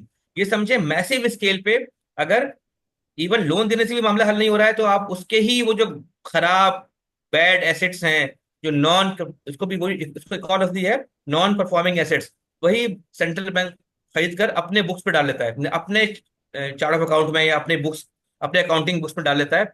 और फिर जाहिर बात है इसको पेमेंट तो करनी पड़ती है ना, वो पेमेंट कर देता है उस बैंक को, बैंक जो है वो सॉल्वेंट हो जाता है, या उसकी लिक्विडिटी बढ़ जाती है। और वो क्या करता है इसके बाद? अपने डिपॉजिटर्स को खुश करता है कि लो भाई, हम तो डूब गए थे, लेकिन तुमको हम ये पैसे वापस कर रहे हैं। यही हुआ था एआईजी में, यही हुआ लीमन ब्रदर्स में, यही हुआ दूसरे बैंक्स में, कि डिपॉजिटर्स को कुछ ना कुछ रिलीफ मिल गया गवर्नमेंट के एक्शन के बाद। लेकिन वही बात है कि पावरफुल आदमी वहां भी फायदे में रहता है, और जो गरीब लोग होते हैं, जिनके घर थे, मॉर्गेज के लोन से, सब के सब लोन्स जो है वो डूब गए, और लोगों के पैसे भी गए और अपने घरों से भी गए। तो गरीब मिडिल क्लास तो अपने, चूंकि पावर नहीं होती है, उसके पास इन्फ्लुएंस नहीं होता, तो वो हमेशा खसारे में, घाटे में रहता है। हाँ, ये जो गवर्नमेंट ने स्टेप इन किया और क्वांटिटेटिव ईजिंग की, इसका फायदा भी ज्यादातर अमीरों को और पावरफुल लोगों को हो जाता है, जिनके पैसे डूब रहे होते हैं। आखिर में, last but not the least, central bank के बड़े कामों में से बड़ा काम क्या है? ये काम जो आपने ऊपर देखे वो तो है ही, लेकिन खास तो है कि controlling money supply in the system interest rate को सेट करना जिसको पॉलिसी रेट बोलते हैं, और जनरेटिंग एम्प्लॉयमेंट। यानी जो जो एक मजे की बात है ना, वो जो एक कहते हैं ना कि जो एडवर्टाइजमेंट है, वो ये है कि सेंट्रल बैंक का जो मेन मकसद है वो इन्फ्लेशन को कंट्रोल करना और जॉब क्रिएट करना। बस इन दो लफ्जों से ये तमाम सिस्टम चला रहे हैं। अभी जो आपने जितना भी हमने पढ़ा है गुज़िश्ता 10 स्लाइड्स में, इसमें आपको जो भी घन चक्कर और मेस और वेब, यानी कि मकड़ी का जाल अगर नजर आ रहा है, ये सिर्फ दो तीन खुशनुमा और एक इंचेंटिंग दावों पे है। वो ये है कि central bank is controlling inflation and central bank is responsible for creating jobs. तो आप पूछेंगे जॉब्स कैसे क्रिएट होती हैं? जल्दी से मैं रिपीट कर देता हूँ कि सेंट्रल बैंक इंटरेस्ट रेट को लो करता है। इंटरेस्ट रेट लो करने से बैंकों के पास मनी क्रिएट करने की, सॉरी, इंटरेस्ट रेट लो करता है तो फौरन, क्योंकि इंटरेस्ट रेट जब लो होते हैं तो पब्लिक के अंदर लोन हासिल करने की डिमांड बढ़ जाती है। जब डिमांड बढ़ती है तो रश करते हैं बैंक्स में, हर कोई लोन मांग रहा होता है। किसी को फैक्ट्री लगानी है, किसी ने अपना बुटीक खोलना है, तो किसी ने फला करना है, किसी ने फला करना है। इवन बात लोग ऐसे भी होते हैं कि सिर्फ कंजम्पशन के लिए, क्योंकि इतना मनी चीप हो जाती है। अमेरिका में बात जमाने में तो 1% से भी कम इंटरेस्ट रेट था, तो लोग तो ऐसे ही पैसे लेकर जो है वो गाड़ियां खरीद रहे हैं, घर खरीद रहे हैं, बड़े घर को रेनोवेट कर रहे हैं। यानी वो चीजें कि जो कंजम्पशन के पॉइंट ऑफ व्यू से आती हैं, वो अर्निंग इनकम के पॉइंट ऑफ व्यू से नहीं आती, सिर्फ कंजम्पशन के पॉइंट ऑफ व्यू से आती हैं। लोग वो भी करते हैं कि लोगों के लिए मनी चीप हो जाता है। लेकिन होता क्या है, अच्छा, जब मनी चीप हो जाती है, लोग ज्यादा कंज्यूम करते हैं, तो फैक्ट्रियां और लगती हैं। फॉर एग्जाम्पल, अगर मैं घर अपना रेनोवेट कर रहा हूँ और आप भी कर रही हैं और सिस्टर फरहाना भी कर रही हैं, तो इसका मतलब है कि जो तमाम मटेरियल है, दरवाजे हैं, पेंट पेंट है, और मुख्तलिफ जो जो डेकोरेशन के पीसेस हैं, उनकी डिमांड बढ़ जाएगी, तो खुद ब खुद सप्लाई बढ़ेगी। सप्लाई बढ़ेगी तो एम्प्लॉयमेंट बढ़ेगी। तो मतलब एक एक एक साइकिल है जो कि ट्रू है, जो कि मतलब मजाक नहीं है, सही है। मतलब हम हर चीज में ये नहीं कह सकते कि भाई हर चीज मजाक चल रही है। आखिर दुनिया की इकॉनमी रन हो रही है, अमेरिका चल रहा है, यूके चल रहा है, जैसा भी चल रहा है चल तो रहा है। उसमें यही है कि इंटरेस्ट रेट को ये कम करते हैं तो इकॉनमी ग्रो करती है, तेजी से इकॉनमी बूस्ट अप होती है। इसको कहते हैं कि हीट अप होती है। तो जब it's it's getting too much heat up, तो फौरन फिर इंटरेस्ट रेट को ये बढ़ा देते हैं। इंटरेस्ट इंटरेस्ट जब बढ़ाते हैं तो दोबारा क्या होता है, जो मनी सब जो जो जो कॉस्ट ऑफ लेंडिंग है वो बढ़ जाता है। लोग लोन से भागते हैं, लोग लोन नहीं लेते। जो लोग लोन ले चुके हैं वो फंस जाते हैं। वो बोलते हैं यार, हमने जब लोन लिया था तो उस पर 2% था, अचानक यूके ने जो है वो 4% कर दिया, हम कहाँ से लेकर आए एक्स्ट्रा 200 पाउंड, एक्स्ट्रा 500 पाउंड। तो ये है, यानी ये एक सब सूद पे चल रहा है। सूद के बारे में हमारे क्या राय है आप सब जानते हैं, लेकिन देखिए ये सब सूद के गिर्द हर चीज घूम रही है। अब तक जो हमने ये 11 स्लाइड्स देखी हैं, यहाँ पर हर लाइन में ही सूद है। हर जो हर हर पॉइंट हमने पढ़ा है उसमें कहीं ना कहीं सूद शामिल है। तो ये बस कहते हैं ये इस पूरी सिस्टम को जो कहते हैं ना फ्यूल दे रहा है, वो सूद है। इमेजिन कि सूद खत्म हो जाए तो क्या हो। ये इंशाल्लाह देखिए, हो सकता है बाद लोग यहाँ बैठे हुए कंफ्यूज भी हो रहे होंगे, सूद खत्म हो जाएगा तो लैंडिंग कैसे होगी, बोरोइंग कैसे होगी। सबका सोल्यूशन इंशाल्लाह मैं कंपाइल कर रहा हूँ। इंशाल्लाह हम आने वाले प्रेजेंटेशन में ही देखेंगे जरूर इंशाल्लाह। फिलहाल तो आप अंडरस्टैंड करें कि हो क्या रहा है। ठीक है, आई ऑलरेडी ये मैं डिस्कस कर चुका हूँ, तो आप लोग पढ़ लीजिए बस। ये भी मैंने कुछ देर पहले ही बताया है कि क्या होता है कि जब इंटरेस्ट रेट सेट किए जाते हैं तो एक्सपेंशरी और कॉन्ट्रैक्शनरी जो है वो मार्केट बिहेव करती है। और ये नंबर 2 पॉइंट जो है ओपन मार्केट ऑपरेशन, ये खास एक स्टेट बैंक का, फेडरल रिजर्व का, सेंट्रल बैंक का एक टूल है। इसके जरिए वो बॉन्ड्स को खरीदते और बेचते हैं। जब बॉन्ड बेचते हैं तो ये सिस्टम से मनी को अपने पास रख लेते हैं, तो खुद ब खुद क्या होगा, मनी सप्लाई कम हो गई, और जो है जो लोन की डिमांड्स हैं वो एडजस्ट हो जाती हैं। इसी तरह जब ये बॉन्ड सेल करते हैं, तो बॉन्ड, सॉरी, जब बॉन्ड परचेज करते हैं, तो फिर ये मनी को इंजेक्ट करते हैं बैंक्स में। तो बस समझें, ये मनी सप्लाई को कंट्रोल करने का एक तरीका है कि बॉन्ड्स बेचो। तो बॉन्ड्स बेचोगे तो पैसे कमर्शियल बैंक से सेंट्रल बैंक के पास आएंगे, तो सिस्टम से मनी कम हो गई। और आपने सिस्टम में मनी बढ़ानी है तो आप उनके बॉन्ड्स, जो ऑलरेडी बॉन्ड्स पड़े हुए हैं कमर्शियल बैंक के पास, वो खरीद लो। वो खरीद लिया आपने तो आपको पे करना पड़ेगा कमर्शियल बैंक्स को, तो कमर्शियल बैंक के पास मनी सप्लाई बढ़ गई। जब मनी सप्लाई बढ़ती है तो खुद ब खुद इन्फ्लेशन बढ़ता है, क्योंकि लोगों के पास पैसे ज्यादा आना शुरू हो जाते हैं। बैंक लोन ज्यादा करता है, जब लोन ज्यादा करता है तो पैसे ज्यादा आते हैं कंज्यूमर के पास, कंज्यूमर पर खर्च करता है। तो वही जो मैंने कुछ देर पहले कहा कि इंटरेस्ट रेट पर, यानी इंटरेस्ट रेट से भी आप इसको एडजस्ट करते हैं। आप इसको ऐसे जो गवर्नमेंट बॉन्ड्स हैं बेच कर और खरीद के भी मनी सप्लाई को आप कंट्रोल करते हैं। तो इन दोनों चीजों से जो है वो मनी सप्लाई कंट्रोल होती है। और बात वही कि जुमले बड़े प्यारे प्यारे होते हैं, to stabilise prices and employments, but central bank cannot control market interest rate, lending demands, and consumer and customer and business behavior. Still, ये याद रखिए कि सेंट्रल बैंक जो है वो कभी भी डायरेक्टली कुछ नहीं करता। वो अपने इन्हीं मॉनेटरी पॉलिसीज के जरिए, टूल्स के जरिए इन्फ्लुएंस करता है मार्केट बिहेवियर को। कभी कभार मार्केट बिहेवियर उस तरीके से नहीं आता जो एक्सपेक्ट करता है सेंट्रल बैंक। तो ये एक जहन में रहे कि ये ऐसा नहीं है कि चमत्कार कोई बल्ब की तरह नहीं है कि मैंने लाइट ऑन की ऑन हो गई और जब बंद किया स्विच ऑफ किया ऑफ हो गया। कभी कभार टाइम लग जाता है। ये स्टेट बैंक या सेंट्रल बैंक की ख्वाहिश थी कि हम जो इंटरेस्ट रेट को 13 से 9 पे करेंगे तो हमारे ख्याल में इतनी डिमांड बढ़ जाएगी लोन्स की और कस्टमर भागेंगे लोन्स। लेकिन क्या पता पाकिस्तान जैसे मुल्क में जहाँ महंगाई इतनी बढ़ गई है, अगर आप इंटरेस्ट रेट 13 से 5 भी कर दें, क्या पता लोग ना आए। लोग बोलेंगे हम पागल हैं, हमारा तो ऑलरेडी बिजली का बिल इतना महंगा हो गया, हमारा वो हो गया, हम क्यों अपने पैसे फंसाएं, हम क्यों मतलब सॉरी हम क्यों लोन लेकर मजीद जो है वो 5% जो जो इंटरेस्ट रेट पे करना है वो हम क्यों पे करें। मतलब मैं ये कहना चाह रहा हूँ कि किसी भी पर्टिकुलर मुल्क की इकोनॉमिक कंडीशन की बुनियाद पर ये पॉसिबिलिटी है कि स्टेट बैंक जो मेजर्स ले रहा है उस पर उसको जो एक्सपेक्टेड रिजल्ट से ना मिले। तो मैंने तभी आखिरी पॉइंट लिख दिया है कि ये कोई ऐसा कोई वो नहीं है, कोई फिजिकल लॉ नहीं है कि गिलास फेंकूंगा तो टूट जाएगा। मतलब क्या पता वो काम ना हो रहा हो, लेकिन ओवरऑल स्टेट बैंक इस तरह से अपनी मनी सप्लाई को कंट्रोल करता है ताकि इन्फ्लेशन को कम करे, बढ़ाए और इकोनॉमी को ग्रो करे या श्रिंक करे। अच्छा, central bank tools for monetary policy controlling money supply. ठीक है, तो इसको हम जिस तरह बयान कर रहा था कि अमेरिका में जो सेंट्रल रिजर्व्स हैं, जो कैश रिजर्व रेशियो है उससे भी ये सूद कमाते हैं बैंक्स। तो ये लिखा हुआ है ना यहाँ पे कि paying interest on reserves, that is reserve balances held at central bank IORB, यानी इंटरेस्ट ऑन रिजर्व बैलेंस। तो मतलब ये यानी यानी अर्निंग क्या मुख्तलिफ कॉन्सेप्ट देखें कि जो कमर्शियल बैंक्स हैं वो यहाँ भी अर्न कर रहे होते हैं। और नोट पढ़ लेते हैं कि central bank doesn't directly control consumer interest rates, ये मैं डिस्कस कर चुका हूँ। दे इन्फ्लुएंस वाया IORB और policy rates for Fed in US it is Fed fund rate. यानी अगेन मैं आपको बताऊँ पाकिस्तान में क्या होता है। तो पाकिस्तान में स्टेट बैंक कहता है ना कि हमने इंटरेस्ट रेट को 13 से 11 पे कर दिया है।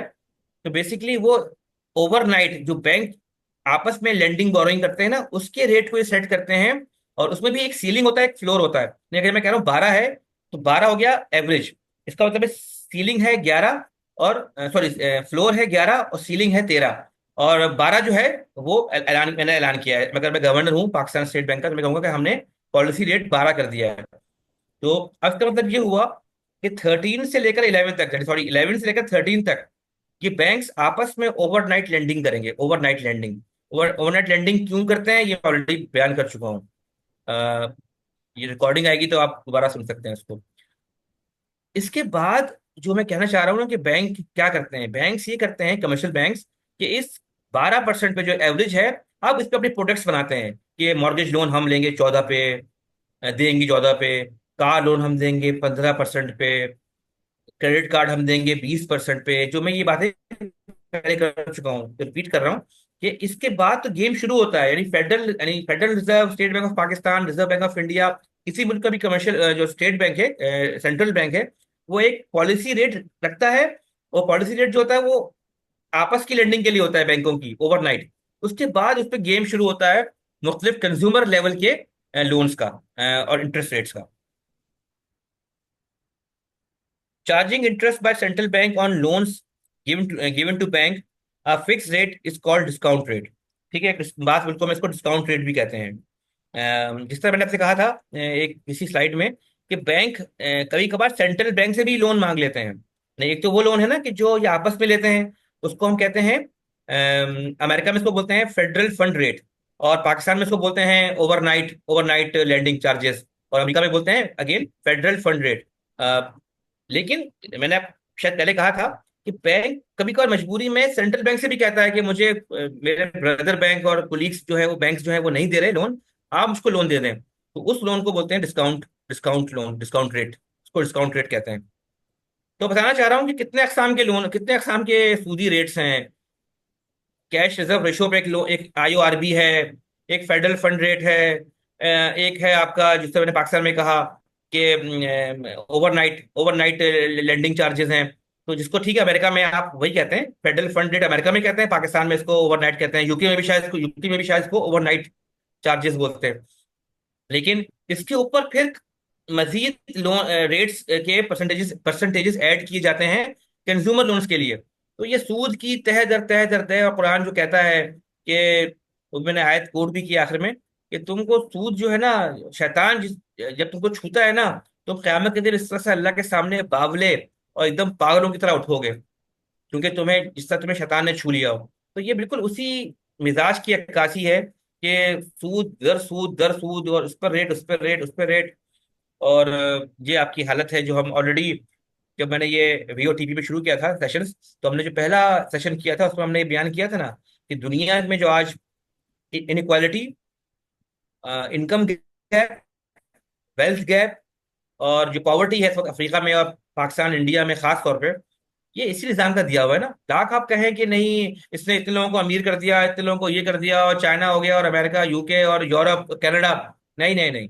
सिस्टम जो होता है वो तमाम तमाम ग्लोबली जो है वो अपना असर दिखाता है। ये तो एक इनजस्ट टिल्टेड सिस्टम है कि जो सिर्फ पावरफुल को और अमीर को वो दे रहा है। तो मैं इसलिए क्या मैंने बयान कर दिया कि हमें ये याद रहना चाहिए कि हम एक निहायत ही घटिया, हराम और एक बहुत ही बदबूदार सिस्टम के बारे में बात कर रहे हैं। लेकिन बातें आप देखें कितनी खूबसूरत खूबसूरत, quantitative easing, open market operation, federal fund rate, तो जारगन तो बड़े ही सुहाने लग रहे हैं, लेकिन पीछे जो है निहायत ही तारीख और स्याह जो है वो करतूत है।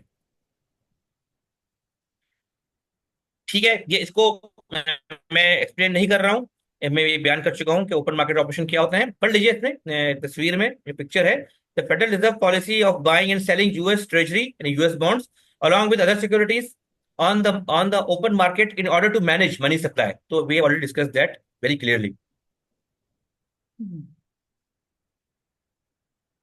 ये देखिए इसमें अगर कुछ बैंकर्स पकड़े भी गए और उन पर कुछ मॉरल हैजर्ड्स का इल्जाम भी आया, तो बड़ा ये एक सरकास्टिक एक कार्टून है जिसमें लिखा हुआ है कि 20 लैशेस मारे जाए इनको।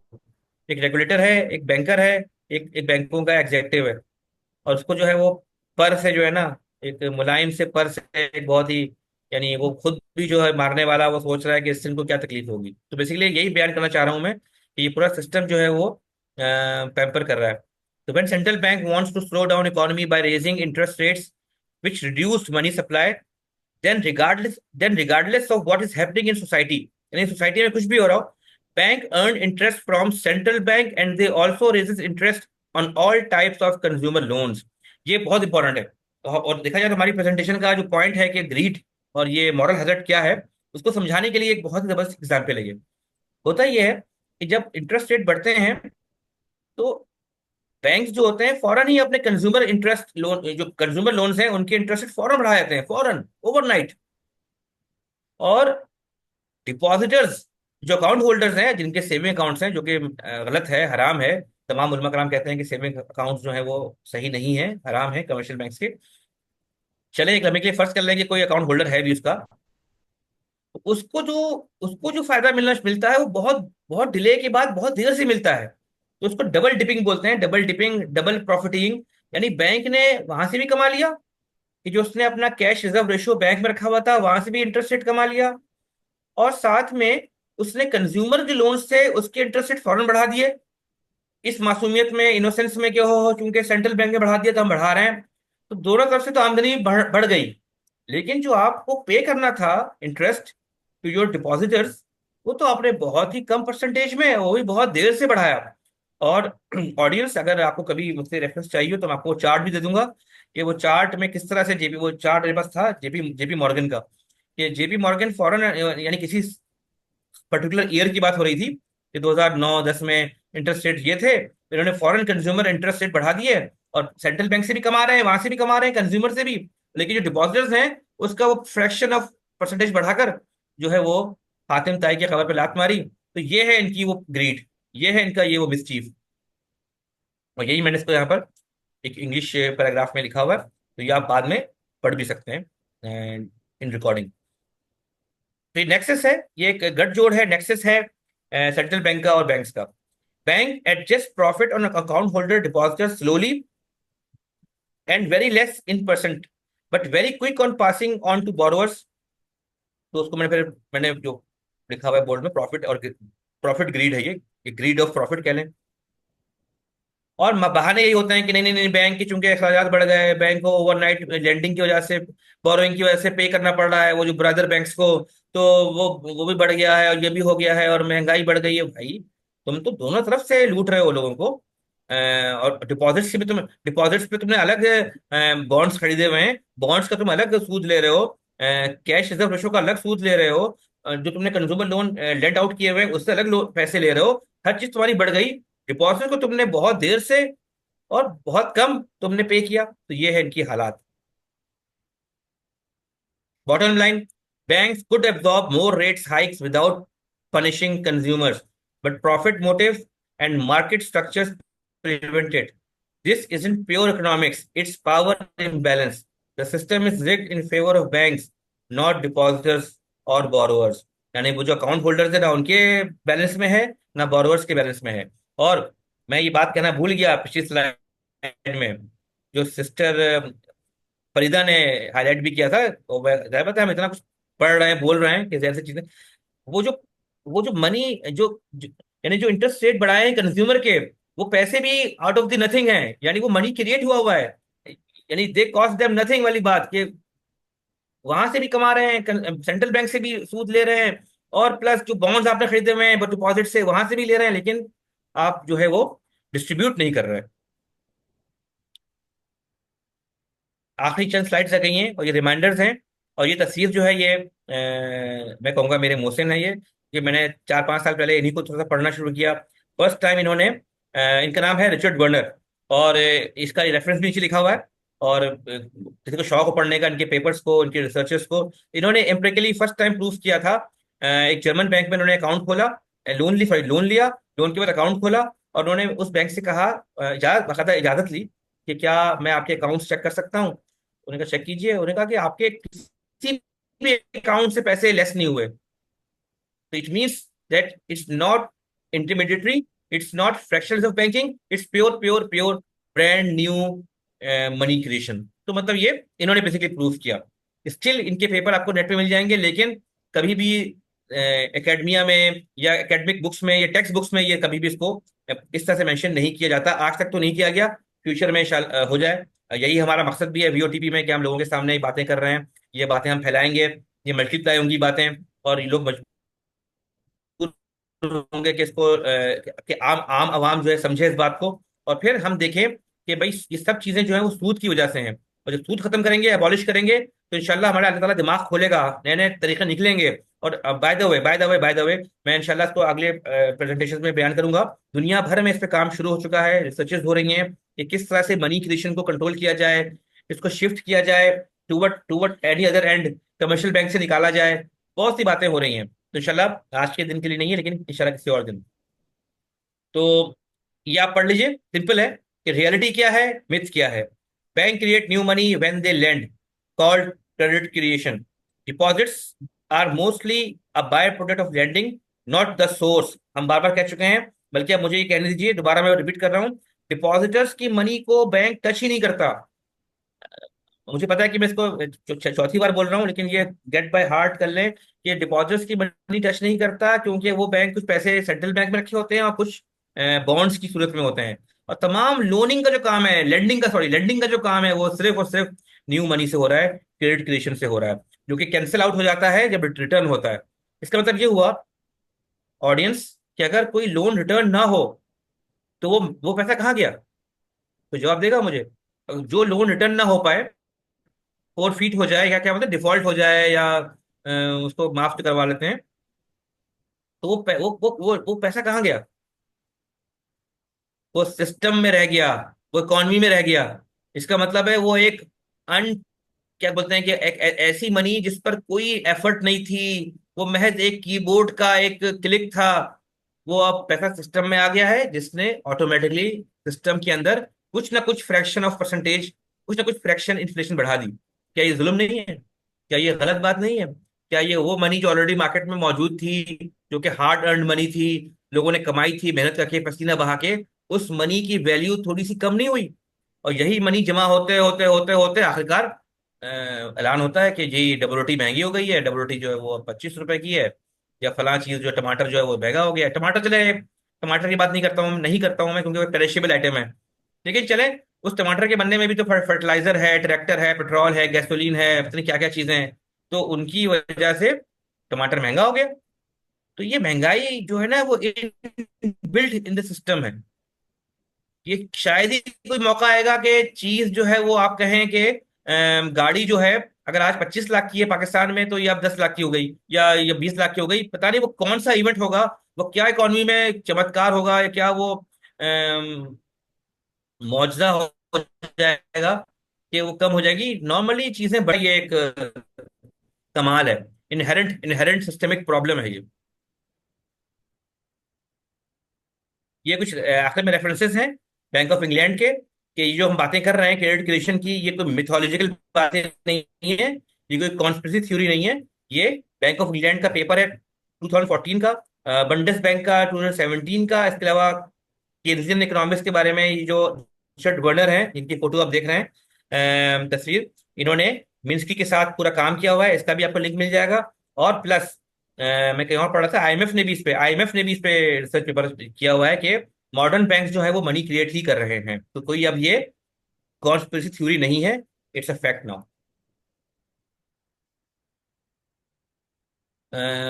इससे बड़ा झूठ क्या है कि बैंक जो है वो फ्रैक्शनल रिजर्व बैंकिंग पे काम कर रहे हैं। We have already discuss that कि ये सब बात सही नहीं है। ट्रुथ क्या है कि loan create deposits, not the other way around. यानी इसके अलावा सिवाय लोन क्रिएशन जो है वो ब्रांड न्यू मनी क्रिएशन से हो रहा है, इसके अलावा और कोई बात नहीं है। तो इसी बात को एक मुख्तलिफ अंदाज में लिखा हुआ है, you can read it out later. So isn't this isn't a conspiracy, it's just a well hidden reality of finance. Good news good news ये है कि more economists and regulators are now admitting it, तस्लीम कर रहे हैं, papers आ रहे हैं, लोग मान रहे हैं कि हाँ ऐसा ही है। यानी क्या मतलब है कि वो शीपिशली और सरकास्टिकली अब तस्लीम कर रहे हैं कि हाँ हाँ ऐसा ही है। और वो जानते हैं कि लोग सवाल करेंगे, लोग पूछेंगे भाई तुम हर चीज आउट ऑफ दी नथिंग कर रहे हो, और फिर इतनी महंगाई क्यों हो रही है पूरी दुनिया में? क्योंकि देखिए इसमें कोई दो राय नहीं है कि मनी सप्लाई बैंक्स के हाथ में है, मनी सप्लाई स्टेट बैंक के हाथ में है, मनी सप्लाई सेंट्रल बैंक के हाथ में है। तो भाई तुम्हारा काम है ना कि तुम लोगों को तुम सस्ती चीजों इंश्योर करो। तो ये क्यों हो रहा है फिर? तो भाई नई नई चीजें रिवील हो रही हैं, ये जो मनी क्रिएशन का कॉन्सेप्ट सामने आ रहा है, तो अब इनकी हमें खालिस्तानियां, इनके जो रॉन्ग डूइंग्स हैं हमारे समझ में आ रही हैं। अच्छा तुम लोग ये काम करते हो। देखिए इंशाल्लाह हम सोल्यूशन पे आएंगे बाद में, अगले स्लाइड्स में, अगले प्रेजेंटेशन में। अगर आज भी बैंक्स को कह दिया जाए कि तुमने डिपॉजिटर्स की मनी को ही लैंड आउट करना है, तो फिर देखिए कितने एहतियात से काम करेंगे, कितने प्रूडेंटली काम करेंगे, कितनी मेहनत से काम करेंगे। अगर आज कह दिया जाए कि तुम्हारे शेयर होल्डर, तुम्हारी इक्विटी मनी जो है, equity, sister Farhana, sister Farida, for you, कि इक्विटी बोलते हैं उस अमाउंट को कि जो बैंक के क्रिएशन के टाइम पर उसके इन्वेस्टर्स ने, शेयर होल्डर्स ने जो पैसे लगाए थे, वो मनी, अगर मैं कहूं कि बैंक को नुकसान होगा तो हम उस पैसों में से डिडक्ट माइनस करेंगे, डिडक्ट करेंगे, तो बैंक फौरन घबरा जाएंगे, नहीं नहीं नहीं नहीं नहीं, हम बिल्कुल ठीक काम करेंगे, बिल्कुल सही काम करेंगे, कोई मॉरल हैजर्ड्स नहीं होगा, कोई हम ग्रीड नहीं करेंगे, बिल्कुल सही जगह पे इन्वेस्टमेंट करेंगे, वगैरह वगैरह। तो ये ऑलरेडी इस पे बात हो रही है। रेगुलेशन का हमारा अगला टॉपिक होगा इंशाल्लाह। अल्लाह ताला मुझे तौफीक दे, हिम्मत दे कि मैं इस पर बात कर सकूं। मगर गुड न्यूज़ ये है कि अब लोग जान रहे हैं। आज हम यहाँ वीओटीवी पे बात कर रहे हैं और भी लोग बातें कर रहे हैं। इस्लामिक जो यही बेहतरीन मौका है, Islamic economic system must be understood in true spirit, but far but far more technically and scientifically. हम और प्लेटफॉर्म पे अल्लाह ताला सबको हिम्मत दे, हौसला दे, सबकी नीयत सही है, लेकिन जो मेरी दरखास्त है लोगों से कि अब टेक्निकली और साइंटिफिकली डीप डाइव करना है, बैंकों के प्रोसेसेस को देखना है। जैसे हमने आज देखा, और भी देख सकते हैं, इधर बताए 1 घंटे की 1.5 घंटे की क्लास में हम क्या कर सकते हैं, लेकिन इसके बाद हम उसको जोड़ें अल्लाह के कवानीन से, अल्लाह की शरीयत से। Allah the all knowing, Allah the all अल हकीम और अल अलीम जो है, तो उसकी बुनियाद पे जो है हम देखें कि यार इस्लाम ने कितने जबरदस्त उसूल दिए हैं हमें। सबसे पहले तो बड़ी बात यह है कि कर्ज से ही पनाह मांगी है। और जो उस दिन मैंने हदीस भी डाली थी ग्रुप में कि अल्लाह ताला मुझे कर्ज से बचा, क्योंकि कर्ज जो है वो इंसान को झूठ बोलने पे और दगाबाजी और धोखाधड़ी की तरफ ले जाता है। तो किस हद तक रसूलुल्लाह सल्लल्लाहु अलैहि वसल्लम ने कर्ज से पनाह मांगी है। और बैंक का बिजनेस ही क्या है, माज अल्लाह, कर्ज देना, कर्ज को ल्योर करना, कर्ज को ग्लोरीफाई करना, माज अल्लाह सुम्मा माज अल्लाह, ये हालात है हमारे।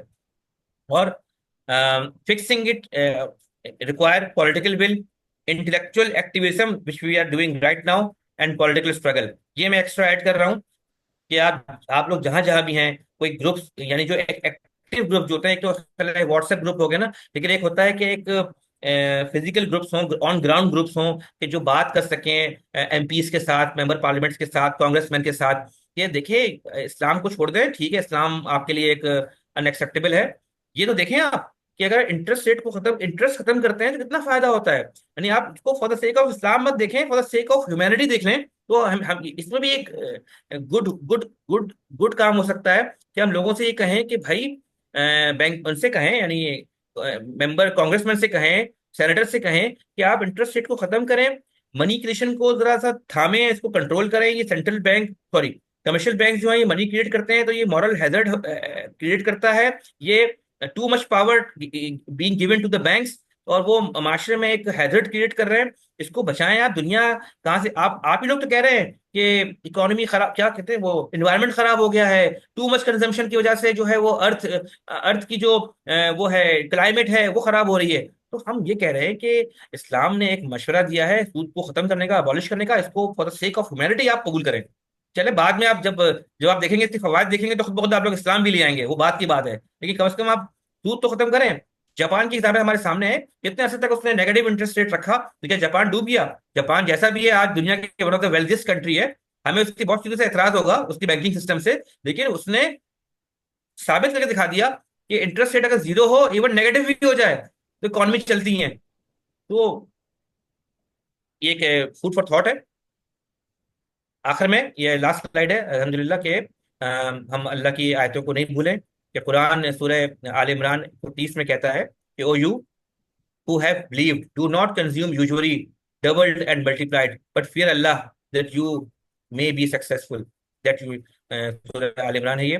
Those who consume interest cannot stand on the day of resurrection, except as one stand who is being beaten by Satan into insanity.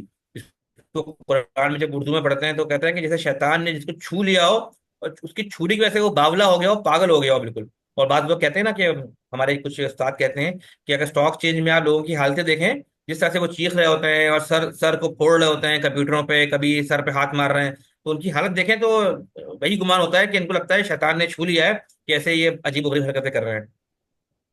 Riba counts in fact amongst the most destructive sins in the religion of Islam, ranking amongst the 7 deadly sins mentioned by Prophet Muhammad sallallahu alaihi wasallam.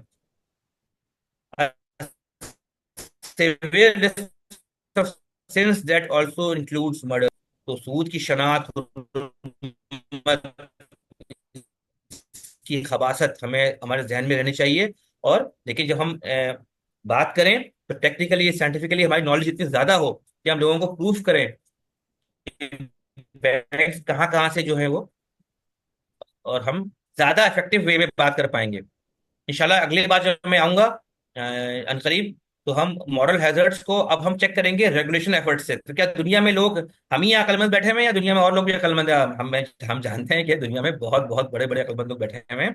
तो उन्होंने क्या regulation efforts किए हैं banking system को, ये सब जानते हुए भी जो हम आज बात कर रहे हैं, क्या कभी माजी में रेगुलेशंस की एफर्ट्स हुई, या अभी हो रही हैं, या नहीं हो रही हैं, या सब ने हथियार डाल दिए हैं पावरफुल बैंकर्स के सामने? इसकी कुछ हिस्ट्री देखेंगे हम लोग, और फिर हम इंशाल्लाह इस्लामिक अल्टरनेट सॉल्यूशंस भी देखेंगे। क्योंकि आप लोग ये बहुत सवाल करते हैं कि भाई आपने तनकीद तो कर दी बहुत, और माजी में भी मैं जवाब दे देता हूँ, लेकिन इंशाल्लाह और मजबूत तरीके से और साइंटिफिक तरीके से इंशाल्लाह हम जवाब देंगे कि क्या किया जाए जो कि इस्लामिक प्रिंसिपल्स को अपहोल्ड करते हुए हम बैंकिंग सिस्टम को रन करें पाकिस्तान में, इस्लामिक वर्ल्ड में, और इवेंचुअली तमाम दुनिया में। आखिर दुआना अल्हम्दुलिल्लाह रब्बिल आलमीन। सवाल हो तो जरूर। Jazakallah khairan, brother Waqas. Subhanallah, it is, mind, mind explode होता है कि ये सिस्टम भी चल रहा है और हम सारे इसको चलने में मदद भी, हमारी हीडलेसनेस या गफलत में इसे चलने में मदद भी कर रहे हैं, इसका हिस्सा भी है. सो सुभान अल्लाह. या and let me please any questions audience की ना, आप लोग हाथ भी रेस कर सकते हो, एज वेल एज आप चैट में टाइप भी कर सकते हो. And I think sister Shazia ने क्वेश्चन पूछा है कि is it a good idea to invest in Islamic mutual funds company? Is that alternative solution, Islamic mutual funds company? बिल्कुल, देखिए इन्वेस्टमेंट बैंक जो होते हैं वो प्रॉफिट लॉस पे चल रहे होते हैं, तो बिल्कुल अगर इस्लामिक म्यूचुअल फंड्स हैं और उसके पीछे बिल्कुल यानी क्रेडिबल उलमा है, क्योंकि देखिए ये भी होता है कभी कभार कि बहुत ही गैर मारूफ आलिम अगर हों तो फिर आपको शक तो होता है, लेकिन अगर कोई क्रेडिबल उलमा है या वो जो शागिर्द हों किसी क्रेडिबल आलिम के, जैसे पाकिस्तान में मुफ्ती तकी उस्मानी के बारे में कहते हैं कि भाई he is something, he is a big big thing in Islamic sharia about banking system. तो अगर कोई बैंक ये कहता है कि हम तकी उस्मानी के ही जो इंस्टीट्यूशन है उसके उलमा को हमने ऑन बोर्ड रखा हुआ है, 24 आवर्स ऑन बोर्ड रखा हुआ है, ये नहीं कि वो साल में एक दफा आए और चेक किया और छोड़ दिया. 24 आवर्स वो ऑन बोर्ड रहते हैं, कंपनी के डायरेक्टर्स में शामिल है. तो that gives you some sort of relief, comfort कि आप उसमें कर सकते हैं. लेकिन still long way to go. ये तकी उस्मानी हिफ्जुल्लाह भी कहते हैं कि अगर निज़ाम सही से बदल जाए तो हम और भी प्रोडक्ट्स जो हैं और भी जो उसमें अगर थोड़ा बहुत अगर हिंट्स हैं और जो डाउट है वो भी हम क्लेरिफाई करते हैं. Still but they are quite clear कि नहीं, हम कम अज कम हमने सूद को जो है वो अवॉइड किया हुआ है. But still it's not the system. System अलग चीज होती है और एक गंदे सिस्टम में रहते हुए कुछ अवॉइड करना वो अलग बात है. यानी मैं एक बहुत ही सप्रेस माशरे में छुप छुप के नमाजें पढ़ रहा हूँ तो स्टिल मैं फॉलोइंग रिलीजन, बट इसका मतलब ये नहीं कि सिस्टम आ गया. सिस्टम तो तब होगा जब मैं जुम्मे की नमाज पढ़ूंगा मस्जिद में जाकर. तो इस तरह से. बिल्कुल बिल्कुल, absolutely. inshallah, I think alhamdulillah, it's so important to understand the entire system इतने डिटेल में, then only have, inshallah ये solutions inshallah निकलेंगे, बिल्कुल. subhan. So, I would request, everyone, audience here, पहले तो आप for feedback form भरें. Please, fill in the feedback form. It really helps us. Any topics you want to know. That is one request. It just will take hardly a minute. So, please, आप feedback form भरें. It's in the chat.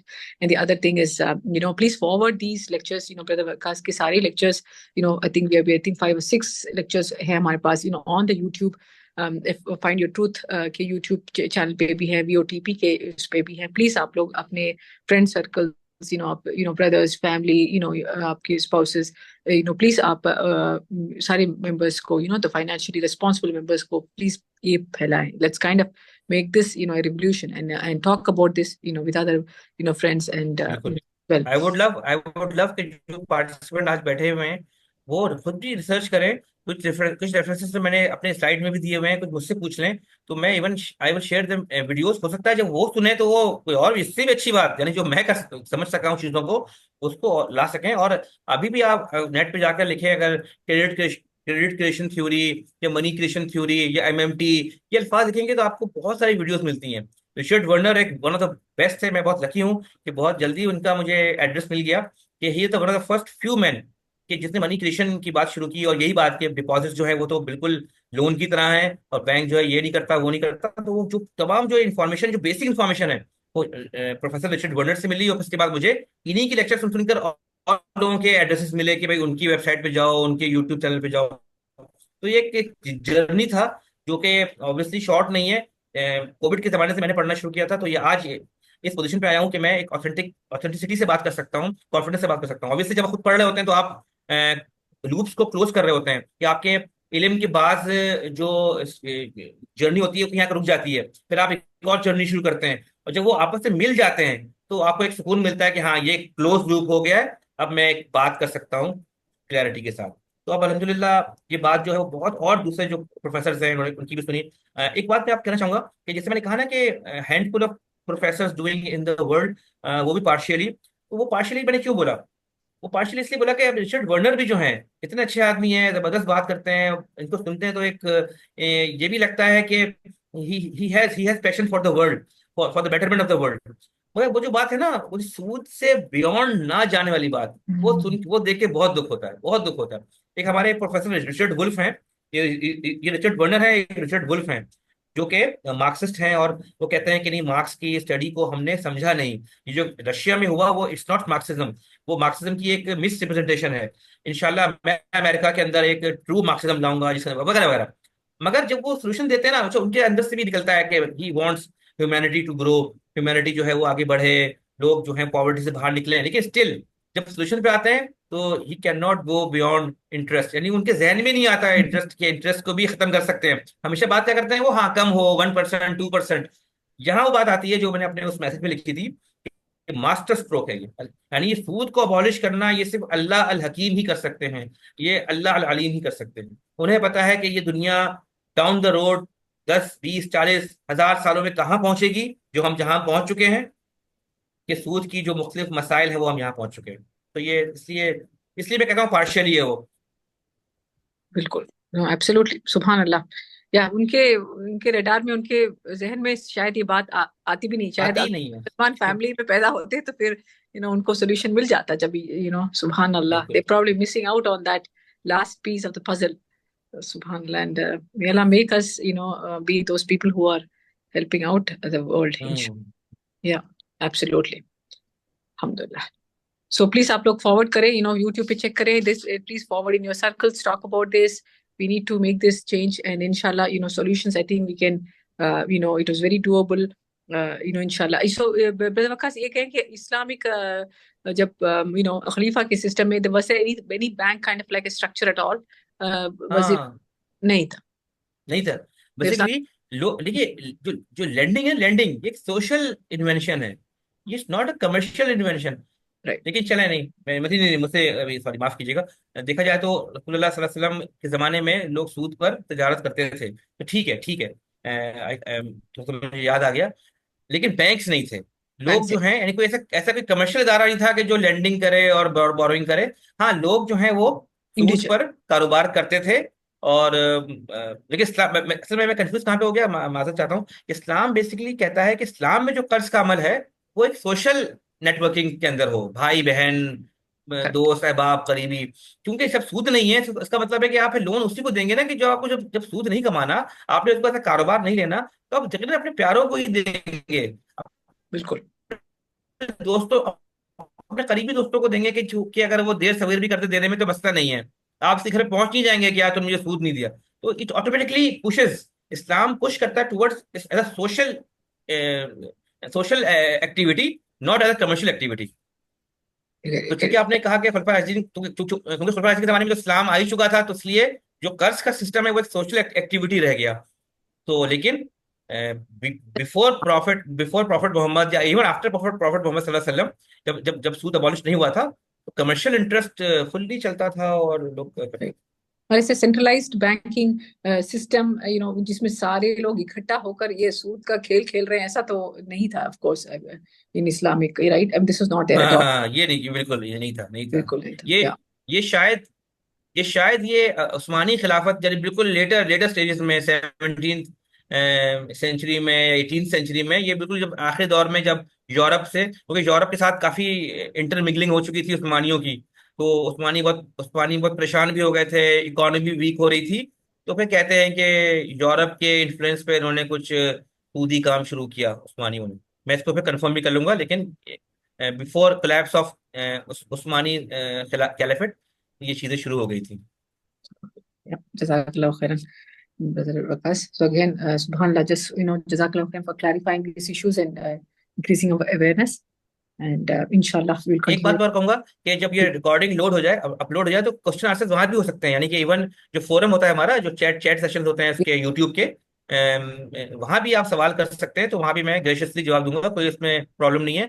I can I read those comments, और इंशाल्लाह मैं इसका जवाब दे सकता Zabardast, Zabardast. Inshallah. We will actually put it down in the, right up there. Keep, please, you can ask your questions there as well. Say, ठीक है. So, inshallah, just a reminder for, FIT workshops are we have one coming up in June, and that is on, building relationships and resolving conflicts. And inshallah, we have one coming up in August on, breaking, the wrong belief systems So please go ahead and sign up on our FIT sites and join our WhatsApp group. And if आप लोग already इसमें हैं तो please आप लोग please send it. We are going to have some teasers. We are going to have the forms, and the testimonials out. आप लोग please अपने friends, family में share करें ताकि वो as many people can benefit, and we can get ourselves to do this. Submit to Allah subhanahu wa ta'ala, in fact, do the work which Allah has asked us to do, inshallah. So, A'udhu billahi minash shaitani rajim, bismillahir rahmanir rahim, wal asr innal insana lafi khusr illa alladhina amanu wa amilus solihati wa tawasaw bil haqqi wa tawasaw bis sabr. Jazakallahu khairan. Assalamu alaikum wa rahmatullahi wa barakatuh.